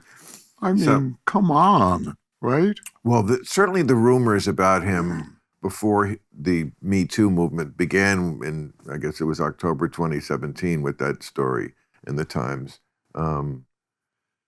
was that he was a bully, that he was awful to people. I mean, you figured he was probably fucking around. But, I mean, I don't think anybody, certainly not in my circles, knew he was a serial rapist. I didn't know. I did a little bit of business with him, and he was a bully. But so what? And he didn't rape you? Didn't rape me, no. No. It's, that's always been the secret sauce of the movie business from day one. Is old fat Jews came over here, and they said, Jesus Christ, I can have any chicks in the world by putting her in the movies. Time went by, and people said, yeah, I can have any chicks in the world by promising to put her in the movies. The problem is that everybody comes out here with stars in their eyes. And they say, well, Jesus Christ, you call yourself a producer, you call yourself an agent, please help me. And that person says, okay, if they want to be lied to, I'll lie to them. But it is pretty amazing that certainly in that era that you're talking about, the 30s and 40s and the Louis B. Mayer, the 4 o'clock date, yeah. What, the what? They had, all these people had a little extra girl come up and take dictation at 4 o'clock every afternoon. That I did not know. Oh, yeah. Like all of them, like Warner and, right. I mean, but that in that era and in, I'm sure quite a few years after that, definitely many years after that, up until the present time to a degree, but certainly things have changed back then it was just sort of de rigueur. A woman just had to walk around like, rape is something that could happen. There's no real recourse. Just avoid it. Just try to not be in that vulnerable place. That was it. Because if it happened, unless they're all lying about that. Well, look, the other thing is that the studios own the cops, right? They had their own cover-up in the old studio days. It's just that society was ruled by men at the time. Then it was a patriarchy. Again, it's not like Barbie got it wrong. It just got it wrong by the year we're in. It was a patriarchy, so they just didn't care. It just wasn't something that was prosecuted, like crimes against black people weren't prosecuted. You could just do things, and that was just accepted. Look at some things get better. Everything got way better. Yeah. This point, I stole that line from Steven Pinker, but progressive phobia, he calls it, that liberals are like, they have this allergy to acknowledging progress. Like somehow that makes you less of a person. Like the worse I think things are, the more morally superior I am to you. Things haven't changed at all. And of course, that's just such nonsense. You just look around you, just open your eyes. Things have just Completely different. There's still work to be done. Of course, there's always work to be done. There's always work But to be listen, done. you know what occurred to me the other day is this wokeism is the worst thing I've ever seen in my life. But it occurred to me, well, Dave, look on the bright side. No, Dave, you can't look on the bright side because you're a Jew. Yes, but I will try to look on the bright side. So here's what I think is the one bright side of wokeism. You turn on the television, you're watching sports or something like that. All of the commercials and most of the people in the television shows are people of color, right? So it's bad for white actors, but on the other hand, it used to be bad for black actors. Right. Big deal, right? Exactly. But the good thing is that white America gets used to looking at black people not as Sidney Poitier, Right. not as Willie Best, Right. but as people. And so that's really great. And that's been going on for quite some time. Yeah. I mean, it certainly did not go on at all. I remember during the pandemic, I rewatched all the old Columbos, and you cannot find a black person in that show, and this is the 1970s, except for the cop who comes in and says, "Over here, Lieutenant." That was the extent of it. Yeah, well, that's not. And now it's true. Like, if a Martian came down and just watched TV for 4 hours, he would not think that African Americans are a minority in this country. And I'm happy about that. Like you said, turnabout is fair play. Just don't tell me it's not happening. That's like, especially with all the race. Let's just live in the year we're living in and don't portray the world we're in right now, today, as what it's not. Yes, it was bad. And it doesn't make you better to align yourself with how bad you feel about how bad it used to be. Yes, it used to be bad, and we didn't do it. But here's a phrase from World War II. You know where you find sympathy? It's in the dictionary between shit and syphilis. Who said that? My dad. He said that's what he learned in the army. Yeah. Did your dad fight in a war? He enlisted at age 17. He didn't get overseas. What war? World War II. My father was in World War II. Yeah. Oh, your father enlisted but couldn't? Yeah. He enlisted and he had this, he signed up, he had to get a letter from his mom. 17 years old, it was Pearl Harbor, enlisted. And he had this thing wrong with his eye, and they operated on him. They fucked him up, and he spent the war in a bed in an army hospital, you know, near death. But he always felt bad he didn't get overseas. My uncle did. He fought in the Battle of the Bulge. I think my father fought in that one too. Yeah. Boy, that generation, my mother I used to ask her about that, and she would always say, you know, because this is the greatest generation. She said, we weren't great until we had to be. Mm-hmm. You know, when the shit hit the fan. But she said, we were like, you know, kids. We're Bobby Soxers, and, you know, they went nuts for Frank Sinatra at the Paramount Theater. And, you know, they were like lightheaded like anybody else. It just made me think, like, the events forged this in a generation. And the question is, would that happen to this generation? I mean, they're also just like, with their head in the clouds. But if some shit happened, what if there was like, what if we had a real war? You know, like Putin does some shit and then we do some shit and then we're fighting Russia and we're all going. Well, I think it depends on how much money the Biden's getting at that time from whom. So you hate Biden? I don't hate him. Oh. He's an old hack. He's definitely an old hack. That's true. But an old hack can be good at times. Maybe yes and maybe no. You know, he's always been a bag man his whole life. Okay. In fact, these people asked me to write a movie about his son, a roman-à-clef about his son, which I know. Oh. And I was thinking... Hunter. The ne'er-do-well. The crackhead. Yeah, so I was thinking about Hunter's talking to somebody, Hunter-like person, talking to somebody who wants to get something from it. And Hunter says, do you know who my people are? Do you know who my people are? And the guy says, I don't know who your people are. Yeah, I know who your people are, but I know who you are. You're a bag man, and you inherited the bag. So, you know, there is that. I grew up in Chicago. These things don't shock me. Yeah, I mean, it's also a crime, not admirable, but trivial compared, in my view, to Trump's crimes. Well, I don't know what those crimes are, but that's Well, trying That's to overthrow the government of the United States, trying to illegitimately seize power that does not rightfully go to you because you didn't win an election. That would be Trump's crime. And then he's being put on trial for it. It's going to happen by well, March. we'll see. I mean, With a trial, that's definitely going to happen. Good. We'll see Okay. the outcome. Good. But Excellent. but the trial is definitely happening. Listen, here's the thing. Here's why the Biden administration has seen to it that we have peace in the Middle East, we have low inflation, the borders are closed, the cities are safe. And I think that's... What is this, a Fox News commercial? I mean, first of all those things you ticked off, there's no, wait, you aren't going to tell me that Trump is responsible for that. Of course you are. Well, I don't know, what are we talking about? But you mentioned first inflation. Well, inflation actually has been falling now. There was inflation because we stupidly, and I know we agree on this one, COVID, we stupidly spent more than we did on World War II on COVID. I mean, that's pretty astounding. And of course, inflation was up. But that spending on COVID came from both the Trump administration and the Biden administration. They both. Of course, sure. Okay.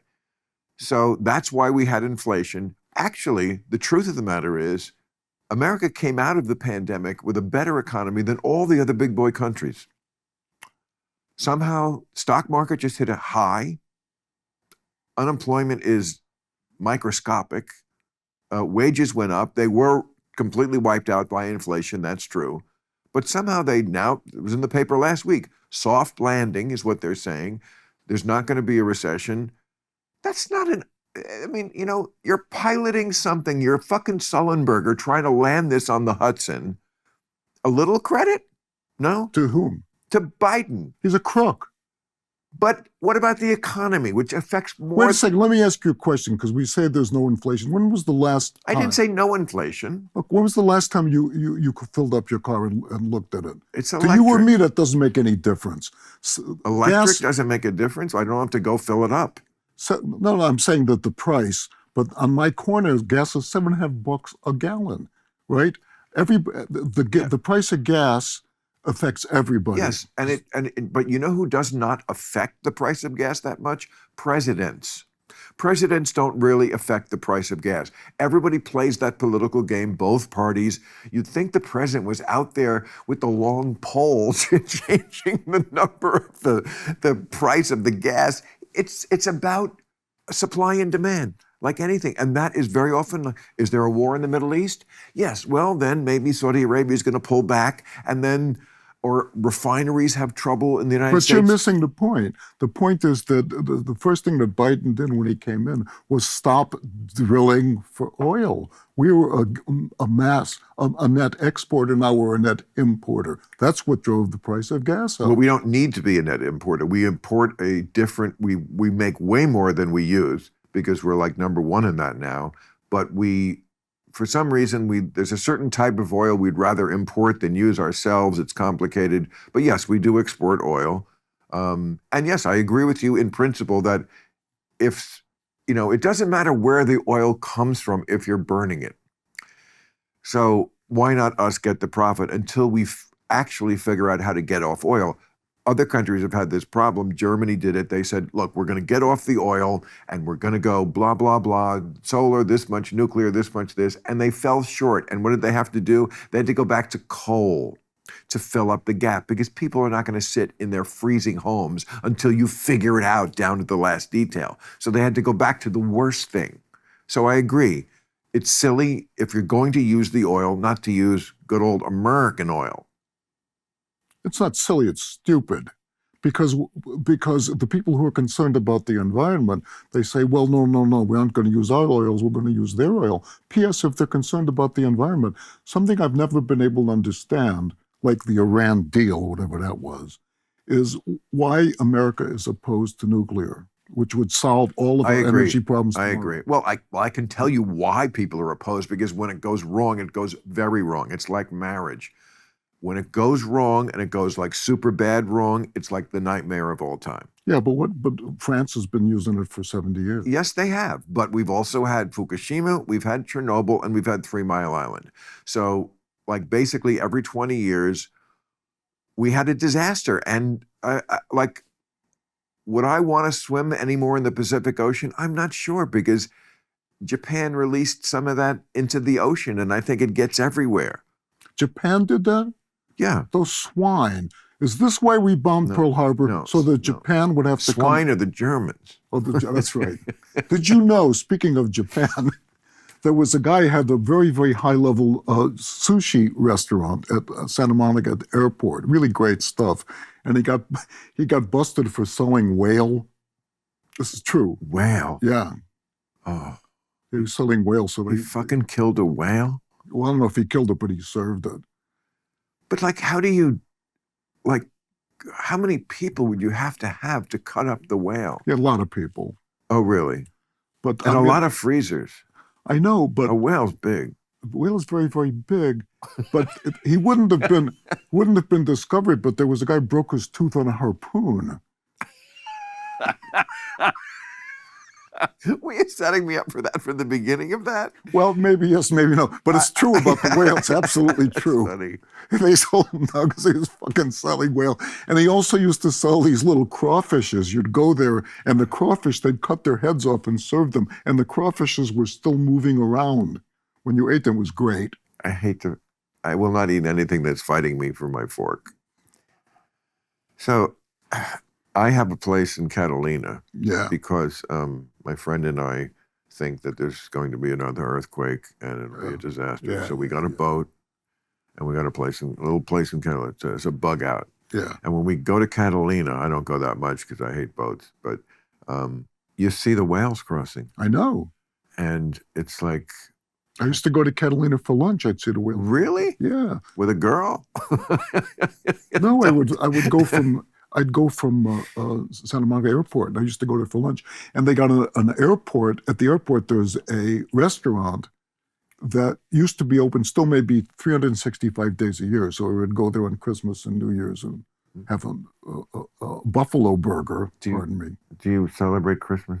No, I'm a Jew. I know, but like it's also a national holiday. Oh, it's not a fucking national. It absolutely is. Wait, is Purim a national holiday? No, but it's different. Christmas is different. Excuse me. I was raised Catholic, but my mother, I didn't even know this until I was a young teenager, was Jewish. Like her family was Jewish. They never went to temple, so there was no formal training, but that's her. How you know they're Jewish. That's her. Yeah. Well, that's her heritage. So like, as a kid, I was so traumatized by going to church. And like, so this thought of religion was just like pain, pain, pain. So I didn't like think of things like, why doesn't mom ever go to church with us? And, so, but we had a Christmas party every year. But the people who lived in our area were my mother's relatives, not my father's, not the Catholics. They lived in Maryland or some shit. But my mother's family, they lived nearby, so they came over. We had a Christmas party, and it was Christmas with fucking Santa Claus and the tree and the presents, and all the people there were Jews, or at least cultural Jews, and nobody told me or thought it was important that I know, and it wasn't important that I know. I think that's so much better. Yes, it's a national holiday. We didn't get all Jesus-y about it, but they also were aware that I was a kid who was being raised Catholic. No, you're full of shit on that point. But we've been talking for an hour, so you're doing good. But there's an old joke about these 3 Jews, right? They're talking about what bigger apikoros, it means an apostate. How much is an apostate? One guy says Apikoros? Apikoros means an apostate. Someone. Okay. It actually comes from the Greek. Epicurean means I take a little bit of this, I take a little bit of that. So one guy says, I'm such an apikoros that I don't celebrate the Sabbath. The guy says, I'm such an epikoros that not only don't I celebrate the Sabbath, I eat pork on the Sabbath. The guy says, I'm such an epikoros that not only do I eat pork on the Sabbath, I eat pork on Yom Kippur when I'm supposed to be fasting. And the other guy says, you're not an epikoros, you're a goy. So Jews do not celebrate Christmas. Okay. Your Jews celebrated Christmas. Why? Okay, we didn't celebrate. Yes, we did. Why am I apologizing for this? It's a national holiday. The whole country does it. It doesn't mean we're being somehow. Well, wait a second. I'm an American citizen. I've been paying too many taxes for 1 billion years. I don't consider it a national holiday. Okay, we'll agree to disagree. Listen, the Jews, and this is my experience too, the assimilationist Jews wanted to say, yes, they wanted their kids to celebrate Christmas because they thought they were being deprived, right? So what does that say to a kid? It says something about being a Jew makes you deprived. So in order to make you undeprived, we're going to let you do what the Christians do. You know, sometimes a cigar is just a cigar. Well, that's true. You know, I don't know if we have to. I mean, that's one of my issues with progressives today, as opposed to old school liberals. It's like they have to read race into everything, and it's not in everything. It is an important issue. It's not into everything, and I don't think that like a kid who's not, you know, a Jewish kid enjoying a Christmas tree and Santa Claus. I mean, Santa Claus is a Christian. It comes from Christian myth, right? That's not okay. So you kids can't. You never like had your kids enjoy the pleasure of Mr. Santa Claus. It's not. It has nothing to do with genetics. It has to do with religion. No, I'm just asking you. No, I'm saying that Jewish kids. It's not a question of whether people are genetically Jewish. Your Honor, it's a direct question. I want the witness to answer it. Did you allow your kids to enjoy Santa Claus when they were little? Wait a second. Did I allow them to? Santa Claus. Yeah, let me rephrase your question. You were saying that I deprived my kids from. Did you? Huh? Deprive them of enjoying Santa Claus? I didn't deprive them from it. I just didn't expose them to it. You might as well. But it's everywhere. They must have seen it. Not in our house. Oh, come on! They must have had the Michael Jackson blinders on. Well, let me ask you something. You think I should have? Was I depriving my kids from enjoying Ramadan? No, but what's the difference? Well, the difference is they aren't Muslim. Well, first of all, okay, but there's a difference. It's something called the Judeo-Christian tradition. Yeah. We are linked together, Jews and Christians. Jesus, of course, was a Jew, and if so, why the Spanish name? No, old joke. That's not bad. It was one of my first. You know the old joke. What did Jesus say to the Teamsters? I'll be back soon, or don't do anything till I get back. All right. Well, I will be January 27th. Wow, we're in the year 2024. It actually sounds like futuristic still to me. San Diego Civic Theater, but I'll really be there. February 16th and 17th at the David Copperfield at the MGM Grand in Vegas. March 2nd at the Houston Hobby Center. You ever go to Vegas? I went to Vegas with Steve Martin to see Marty Short, and Steve Martin. Doesn't half of things take place in Vegas? They go to Vegas. It takes place. We actually shot it in North Tahoe, but it's supposed to be Vegas. Yeah. Right, but it wasn't Vegas. No, it was at the Cal Neva Lodge that used to be owned by the mob, and I think that Larry Ellison just bought it. Yeah, no, that's where Sinatra. There was some shit that went down there. Oh, it all went down there, yeah. But something with him, I think he had to sell it. Yes. He also was very pissed when Jack Kennedy did not visit him in Palm Springs. Of course. Which is all the area you're talking about, the mafia, that whole thing. So that's what the movie's about that you can't talk about? It's about from the mafia's point of view. And it's Al Pacino? I used to be Al Pacino. I put this whole cast that I put together, but something happened to the movie, so I don't know. But it's Barry Levinson? I believe this week it's Barry Levinson. This week? Yes, but Barry did the best thing for me. I was living in Vermont years ago, and he calls up. He says, I got this. There's this book called American Hero. It's about a president who needs to go to war to divert attention from something that he's done. He says, I want you to write it. I say, sure, I'll write it. He says, he gave you that idea? Yeah. Oh. He says, I'll send you the book. I say, no, I don't need to read the book. I'll write it. He goes to war because they catch him fucking a Girl Scout. Right, sure. He says, okay. And so I think 6 weeks later they were filming the movie. Is that right? 6 weeks I later? think, yeah. I think they were all set up with De Niro. I'll tell you a good De Niro. You wrote it that fast. What? You wrote it that fast. Yeah. I mean, it all kind of came together pretty quick.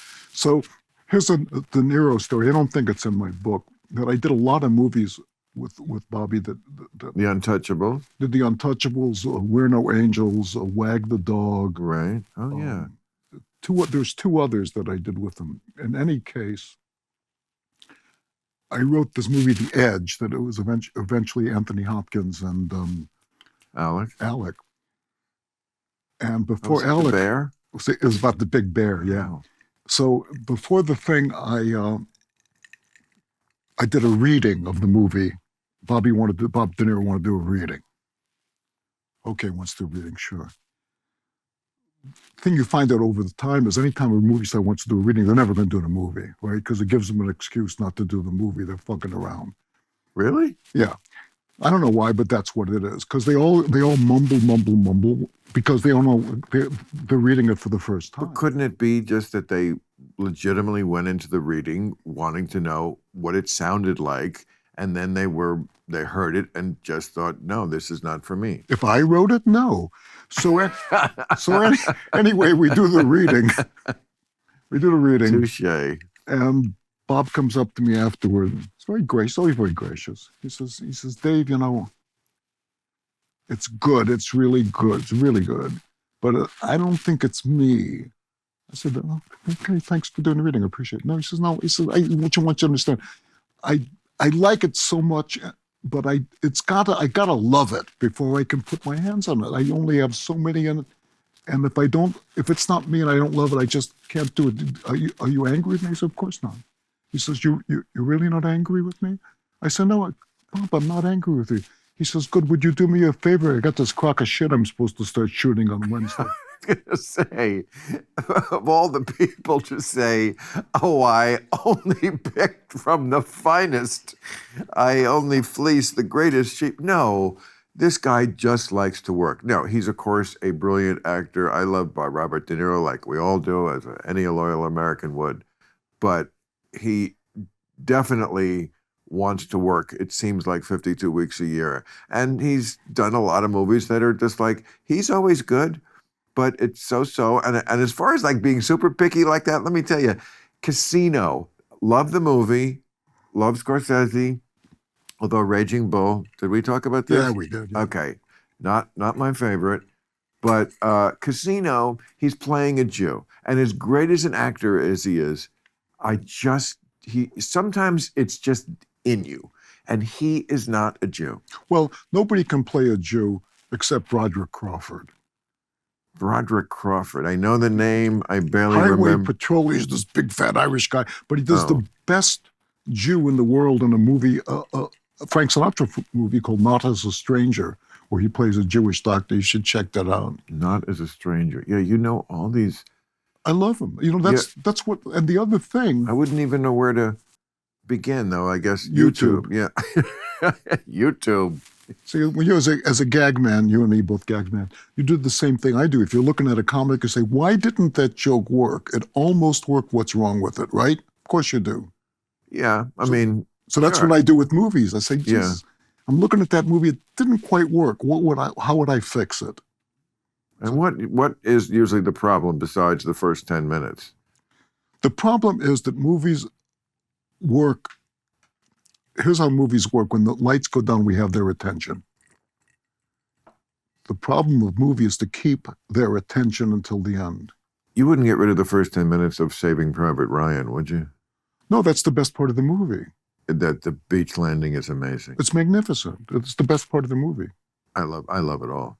Yeah. I watched Combat as a kid. Me too. Vic Morrow and Rick Jason as Lieutenant Han. Oh, yeah. And Kirby and Little John and Cage. The Squad. That, to me, Saving Private Ryan was just like the greatest, bestest combat episode ever. They have a mission. They're a squad. You know, it just was like that blown up to... It was marvelous, marvelously done. Oh, good. So Titanic bad, but Private Ryan. Titanic is bad. Listen, here's the thing. You talked about Barbie, and what you said was the visual blah blah. Anyone talks about the visual blah blah, where it means the movie's not fucking good. Well, yeah, I mean, I was trying to be nice. And no, I mean, that's not true. There's sometimes a movie, there would never be my favorite movies, but there are movies that are, yes, visually arresting, but yeah, I saw it once. I don't See, need. but that's not the first thing people say. If they like the movie, they say, Jesus Christ, you're going to love the bop, bop, bop. He's great, she's great, bibbity, bobbity, boo. One doesn't say, yes, the visual blah, blah. No, no. No, but you can like things for different reasons, and some things can be not on the highest level. You know, I use the old iPod for my music. I have over 4,000 songs in there. Are they all like 5-star? No, but they're all good. Yeah. Or they wouldn't be in there. I like movies. I'll watch bad movies. I'll watch any movie. It drives my wife crazy because I like to see, I see how he did that. Why did that work? Why did that not work? You know, if it's a guy and a girl and a gun and it's black and white, I'll watch it for fucking ever. But the theater, I'm just the opposite. If it's no good, that's why I can't go, because I can't walk out. When you start like a project, does it ever happen that you're like, oh, I'm writing a play, but you know what? This would be better as a movie, or the other. Oh, it does. Sure. Or a book, really? Yeah, sure. And you switch? Yeah, sure. Wow. Because there's just something about it felt more like a movie at some point. Exactly so. Right. You know, like I say, it's basically a push cart. I'm going to sell you everything on a push cart I can, right. And then I'll sell you the fucking push cart. Right. I know. I'm just asking about why but that's, again, you do yourself a disservice. You also take obviously a great pride, as you should, in the quality of what you're selling. It's not just about fooling us into buying it. You want it to be good. You want it to stand the test of time, as so much of your stuff does. You want people to be talking about the plays as they do. You know, people still talk, like I said, they quote that play and Speed the Plow and Oleana's back, and you know, you want a legacy. Everybody in show business does. Oh, come I don't on. want a fucking legacy. I just want to pay my rent. You know, my wife calls. I don't believe you. I really don't. My wife calls money shoe coupons. I got to go out and make a living. But did I tell you about where I get my ideas? Did I tell you this one? People always say, where do you get your ideas? There's a little Mexican guy, and he sells them off the back of his truck in Encino and in Ralph's parking lot on Wednesday afternoons. That's where I get them. How long have you lived in this California paradise that we find ourselves in? I moved to about 22 years ago. Oh, that recently? No, I really? I mean, so like a lot of the movies that you made, you were not living in LA at the time. No. And I used to. You must have had to come out here for meetings and shit. I came out here for very few meetings. I came out here and actually. And you loved them, right? Really. They used to put if you were a writer or a Brit, they used to put you up at the Chateau Marmont, right, which was hot and cold running junkies. You know, and I grew up in Chicago. I lived in all kinds of places. Their idea of what was a luxury hotel, let alone a hotel, was beyond. It was like cockroaches on the floor, people screaming their guts out. You know, it's like the hippest spot in Hollywood. I heard that, yeah. I mean, for many years, my friend owns it, and he's a genius at. Good. At like making a place hip.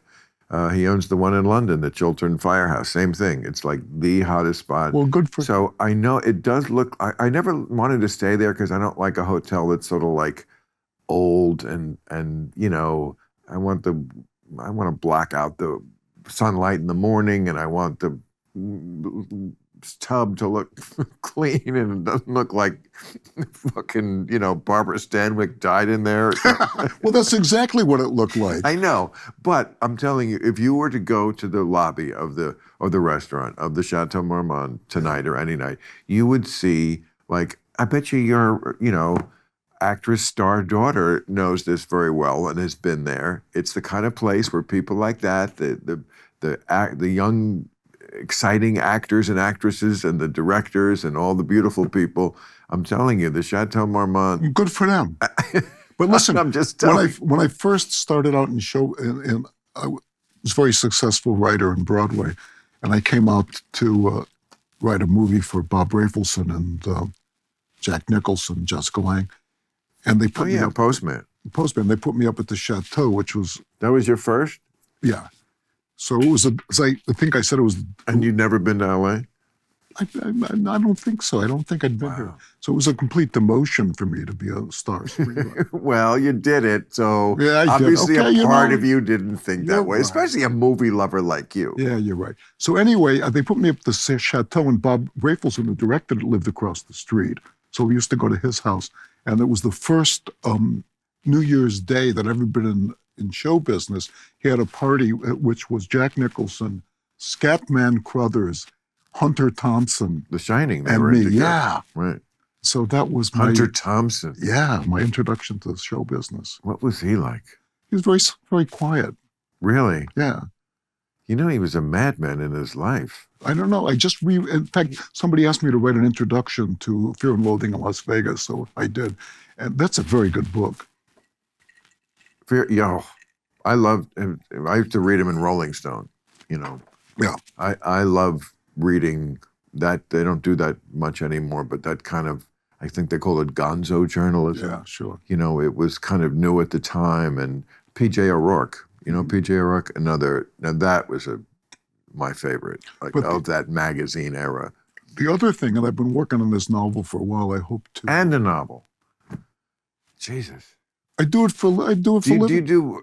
You obviously got more than one iron in the fire. So during a writing day, are you working on multiple things? Maybe. I do whatever. Listen, there's a guy, it used to be, if you look at old movies, black and white movies, the women's clothes were always spectacular, but equally spectacular were the men's clothes. I agree. Because they had a bunch of tailors, maybe 500 of them. They were mainly Italian, and you can't get a suit made that good today anywhere. Also, the cut. It's magnificent. They also had better designs, like old fops and, 18th century and the collars. I can't describe it well, but when I see it, I go, whoa, that is so much more interesting and cool than what we're wearing. Exactly so. So anyway, the reason I bring this up is I have an office in this wonderful block over in Santa Monica, very interesting people there. One of them is a tailor called Enzo Caruso, who's about my age, and is a genius, is an absolute genius. And like the old Italian tailors, he learned his trade over there in Italy. And I went in to say hi to him the other day, and he's cleaning out the shop. He's retiring. He said, I've been here 45 years. I'm getting on to 80. I'm retiring. And what I wanted to say to him, except I didn't want to get mushy, was every day I would go and get a cup of coffee. For 20-some years, he was always at the sewing machine with his head down working 6 days a week. And my heart just went out to him. I said, God bless you. He's a genius at what he does, and he's always like the guy in Things Change with the shoe. Exactly so. And so. Is that where you met the other guy first? So that's kind of like, the society said, you don't have to drive a cab anymore. You don't have to clean offices anymore. I tell you what, I'll pay you money to sit around the campfire and tell us a story. So I said, although a Jew, I said, thank you, Jesus. I really appreciate it. I get a kick out of doing this. I'll try to do a good job. What about coffee? Coffee, yeah. Coffee, I'm more a tea guy. But you don't need any jolt to get the old writing muscles going. See, I always have to be on drugs to do anything valuable, really. I must say, everything I do sober is much more passive. But writing, stand-up, fucking, everything I really care about, I'd much rather do high. Does that make me a bad person? I don't know. It makes you a different person. And right.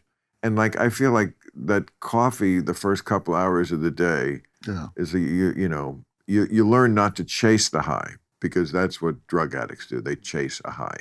Smart people like me get the high and just can tell themselves it's not going to get better if you do more. That's What? No, I understand. Right. But see, my problem is I've always thought I was fucking crazy. I probably am. You are a little. Yeah. So I don't need something to make me more crazy or to take the edge off Right. while I'm working. No, I get that. That whatever hamster is running around on a wheel inside all of our brains, yours is running very quick. Yours has got a lot of energy. Well, here's the other thing: is I always thought that everybody's fucking crazy, but Right. to a certain extent. But I got to write it down. That's Right. that's a good note to get off on. Do you think? Are we getting off? Well, I don't know. I just my horror is I'm going to keep talking after the audience has left. Well, since there's no audience here, it's very hard to have that happen. But look, I can't tell you how excited I was all week to have you here, that you were coming. Every day, first thing I get up, I would check my phone. Is it going to really happen? Like I was waiting. I know. No, it's true. I was like, no, Dave's a stand-up guy. He said he's going to be here. He's going to be here. But I still was like, that's how excited I was about this. So I don't want to, you got a family, you got No, my wife's watching Scottish experts. If she doesn't watch 3 fucking hours of Stonehenge. Is it? But wait a second. This next movie that I'm going to put you in, and I think you're going to like it. It's about these 2 confidence men who take a guy for a lot of money because they've discovered the lost Abraham Lincoln letter that proves that he was gay. Gay, right. Yeah. He was there's a group in Washington called the Log Cabin Republican. Well, sure. Oh, sure. I mean, they're not that well known, but I guess you do.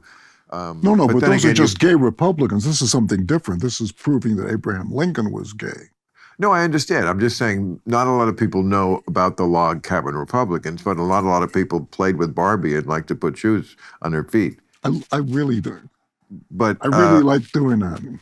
I again, you're in a safe space. This is the nest. But the theory, of course, beyond the Log Cabin, they're the gay Republican group.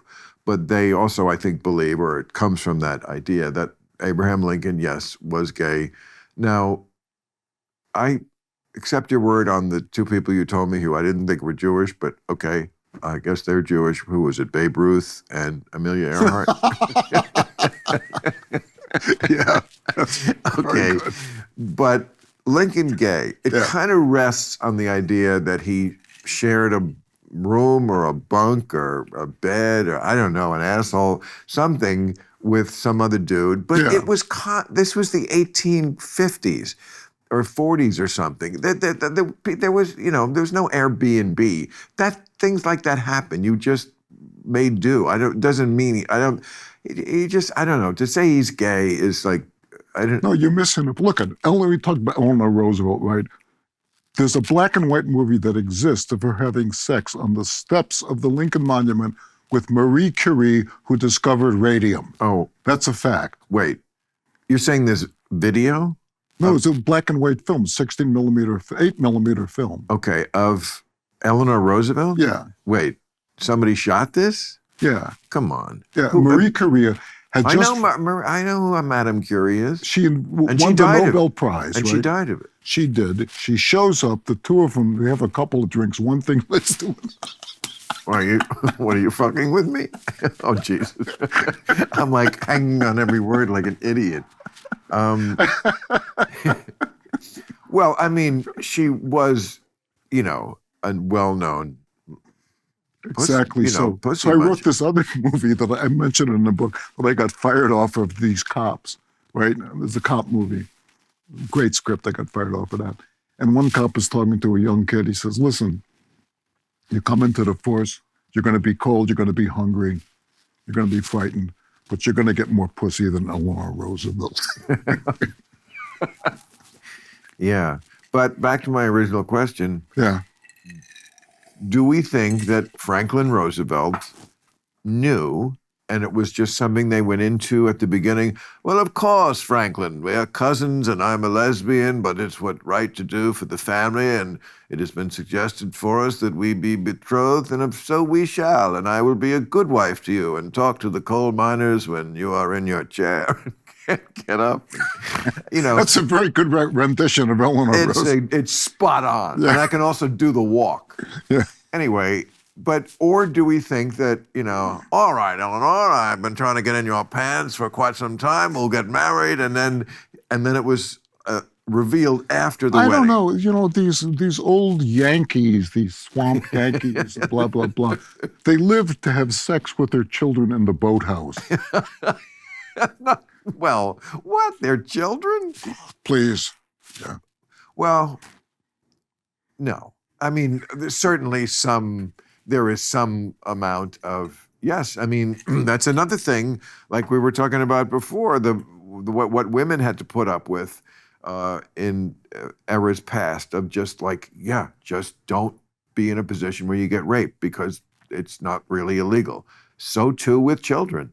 I mean, it was just not reported very often. I remember when Roseanne came out in the 90s and said, I was abused, and like that's a very common thing. And I was like, really? I've never heard about it. And then over the next, I don't know how many years, I was like, oh, wow, she was ahead of her time, and she was right. And it's super common. I don't know how a human being does that, but I don't put anything past what human beings will do. They'll fuck anything, they'll eat anything, they'll do anything. That's right, as Lenny said, right? Is the guy Lenny Bruce? The guy, he's out there, he says, men will fuck mud. He says, a guy comes home and his wife says, he says to his wife, how come there's no dinner at the thing? She says, oh, ask your mud to fix you the dinner. Well, every year there's a certain amount of accidents, incidents, perhaps we should call them, where men are injured, their penis is injured because of what they stuck it in, including vacuum cleaners. Like 12 men a year lose their penises to vacuum cleaners. Stop it. No, absolutely. Well, that's a great advertisement for the carpet sweeper. Yeah, get a Roomba. And say nature abhors a vacuum. Come on. Keep your dick. Yeah. Oh, Dave, you're a funny guy. Yeah, you're a funny guy, too. It's a pleasure talking to you. I have a feeling that you and I grew up in very different circumstances. You probably had a more hard scrabble. I feel like I had the last Leave It to Beaver upbringing in America. I grew up in Bergen County, New Jersey, like born mid-century, but like really was not aware human until the 60s, but 60s, 70s, all white town. And this is New Jersey, it's not Alabama, No, my high school, I don't remember any like drug issues. Like some kids were sort of rumored maybe to smoke pot, but there were some degenerates who smoked cigarettes. They were like, they were like gang members, but no gang members. So there were no drugs, no racial strife because no different races, not even divorce. Like that was odd. I don't remember anybody getting divorced. Can you imagine? I'm sure there were. There were suicides. But wait a second, did you have a happy childhood? Yeah, well, yes and no. No, because I was never meant to be a child. So just the status of being a child did not agree with me. I was never meant to be one. Even as a child, I did not like children. They were so childlike. But I can't really complain because, again, I had stability at home, nothing super traumatic. Was I scared going to school? Yes, a lot, because kids are bullies. And back then, they didn't care. They didn't, monitor that shit and get, nutty about, bullying. It was just something that happened. And, the kids who were bullied were like, too bad. Fight your way out of a paper bag, asshole. That was it. So I had a lot of upset stomachs going to school. Am I going to be ostracized today? Am they going to bully me today? That kind of stuff. But that to me was normal. But I did not have poverty. I didn't worry where my next meal was coming from. I didn't worry that my parents were going to split up. I didn't worry that gangs were going to What are you doing in show business? assail me. But Crazy? I feel like your life was probably different as a child. Maybe I'm wrong. I don't know. But I always said nobody with a happy childhood ever went into show business. But maybe you're the exception. Well, it wasn't, but it wasn't, it was happy enough. It wasn't traumatic, but was I glad to get out of it? And do I look back on childhood with fondness? No, I really don't. Some people do. But You know, really?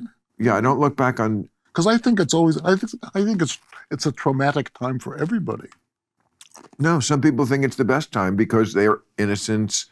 It's good for us because we're ambitious. When you're an adult and you're ambitious, you can make your ambitions happen, and that's very satisfying, and you do well, and you get money, you get to live in California. If you're not ambitious and you don't do that, then the best time was 11th grade when you scored 28 points at that basketball game. Maybe so. My greatest achievement in life was I once blocked a punt under the lights in high school football at night. On purpose? Yeah. Ouch. Because you were on a football team? Yes, exactly so. Really? You? Football, the team. What high school? Is this Chicago high school? Yeah, Chicago. I was on the football team, and I was on the wrestling team, and I was the editor of the paper and all of that stuff. And oh, you were that kid in school? I was on the debating team. No, but I always felt I always felt I was an outcast. But I just really sounds like you were running shit. Maybe so. Yeah. No, I was not that. I was a loser, terribly, painfully shy. Well, you got over that. I got over that. But I think maybe that they're connected. I think maybe one reason why people like to go into show business is because it solves the shyness problem a lot in that you never have to introduce yourself to somebody because they introduce themselves to you, or they just say, "Hi, Mr. Maher." That's great. But the other thing is, I've done a lot of teaching in my life, and I always say if I'm going to go in and say they want to put a special group to talk to after the thing, who do you want? I say, just give me the ne'er-do-wells, because they're the only people who are ever going to amount to anything. And I think that that's true. Well, sometimes you have a little chip on your shoulder from high school. I mean, high school makes the man. It's not clothes. It's not the Freudian stage, 0 to 2, or it's high school, I really think. Yeah. Like everything is either a reward or a revenge for high school. I think you're right. It's just and middle school. They didn't even have middle school when I was a kid. It's even worse. Middle school, high school, that formative age, past puberty, past the point where, the opposite sex is, at least for a boy, is in the picture. Like everything to me is colored by that. Like how successful you were, who rejected you, who made fun of you because you were a loser, and you couldn't get the girls.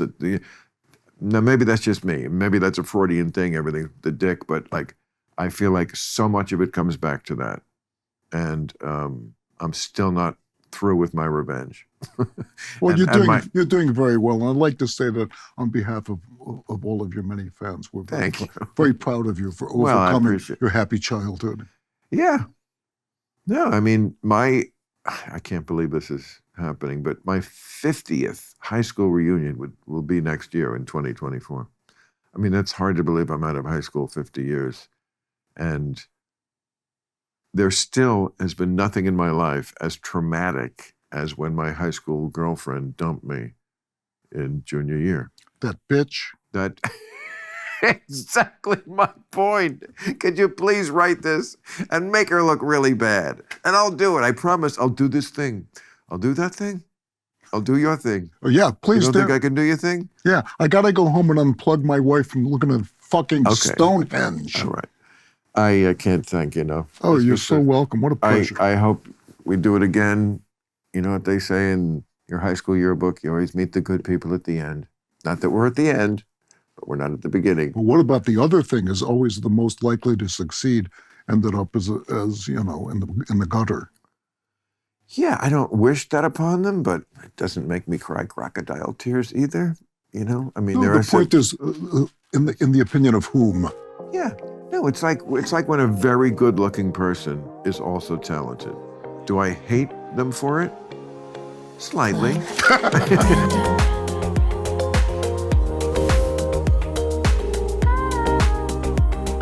Okay, thank you so much. Yeah, I hope I see so many more of your everythings. Yeah, I mean, you're my hero because you're older and you're still doing it.